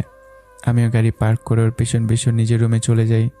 আদ্রিতা রুমে চলে যায়, ওয়াশরুমে গিয়ে ফ্রেশ হয়, এরপর বিছানায় এসে শুয়ে পড়ে। আজকের দিনটা ছিল পুরো অন্যরকম। মিস্টার ঝগড়াটে হঠাৎ একটু ক্রেজি কীভাবে হলো এইসব বিষয়ে বুঝতে পারছে না। তবে কি আমি তাকে পছন্দ করি? অনেক কিছুই ভাবছিল সে। আদ্রিতা শুয়েছিল, হঠাৎ নিধি কল দেয়। কি রে থানি লঙ্কা, একসাথে ভার্সিটিতে যাবার কথা ছিল আজ, তোকে তো দেখলামই না। গিয়েছিলাম বাট চলে এসেছি। কেন? আদ্রিতা নিধিকে ভার্সিটির সমস্ত ঘটনা খুলে বলে, তবে পরের ঘটনাটা জানায়নি, গোপনে রেখেছিল। এ কি মহাকাণ্ড! মিস্টার ঝগড়াটে সেও তোর প্রেমে পড়েছে। কি? হ্যাঁ শোন, মানুষ দুই ধরনের হয়ে থাকে। এক ধরনের মানুষ মন খুলে ভালোবাসার কথা বলতে পারে, আরেক টাইপের মানুষ থাকে গম্ভীর। এরা অনেক লাভ করবে বাট মুখ দিয়ে বলবে না। আমার মনে হয় মিস্টার ঝগড়াটা তোকে অনেক পছন্দ করে, কিন্তু বলে না। আদ্রিতা চুপ হয়ে যায়। সত্যি কেমন ও বুঝতে পারে না, তবে তখনকার ঘটনাটা চোখের সামনে করতে থাকে। আচ্ছা, আমি তোর সাথে পরে কথা বলবো, এখন একটু রাখছি। ওকে ওকে। আদ্রিতা কল কেটে দিয়ে আমার রুমে আসে। রুমে এসে দেখে আমি রুমে নেই। ও বেরিয়ে আসবে তার আগে বিছানায় আমার ফোন দেখতে পায়। ও ফোনটা খুলে দেখে ফোন লক করা নেই। আদ্রিতা আমার ফেসবুক আইডিতে ঢুকে অনেক মেয়ে মেসেজ করেছে। ওর বেশ রাগ হয়। এরপর ফ্রেন্ড লিস্টে যতগুলো মেয়ে ছিল সবাইকে ব্লক মারে। এরপর ফোনটা রেখে চুপচাপ চলে আসে।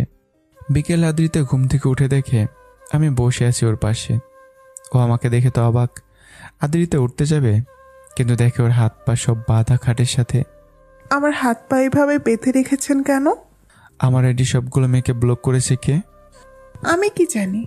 সত্যি বলো, না হলে কিন্তু খুব খারাপ হবে। আমি জানি না। ওকে, এখন দেখো আমি কি করি। বলে আমি আদ্রিতার পায়ের কাছে গিয়ে সুরসুরি দিতে থাকি। আদ্রিতা তো অবাক আর হাসতেও থাকে। এটা কেমন টর্চার! সে নড়াচড়া করতে পারছে না, কিন্তু বেশ সুরসুরি লাগছে। হাসতে হাসতে আদ্রিতার চোখ দিয়ে পানি বেরিয়ে যায়। আমিও কিভাবে অনেকক্ষণ টর্চার করতে থাকি, আর তারপর শেষমেশ এমন কিছু একটা করে বসি যেটা আমিও ভাবিনি, যেমন কিছু করে ফেলবো। আদ্রিতাও খুব অবাক হয়ে যায়। তা আপনারা গেস করুন তো কি করে ফেলেছি? পজিটিভ ভাববেন। তো কী হয়েছে এটা জানতে চাইলে এর পরের জন্য অপেক্ষা করতে হবে। তো কেমন হয়েছে গল্পটা অবশ্যই কমেন্ট করতে বলবেন না।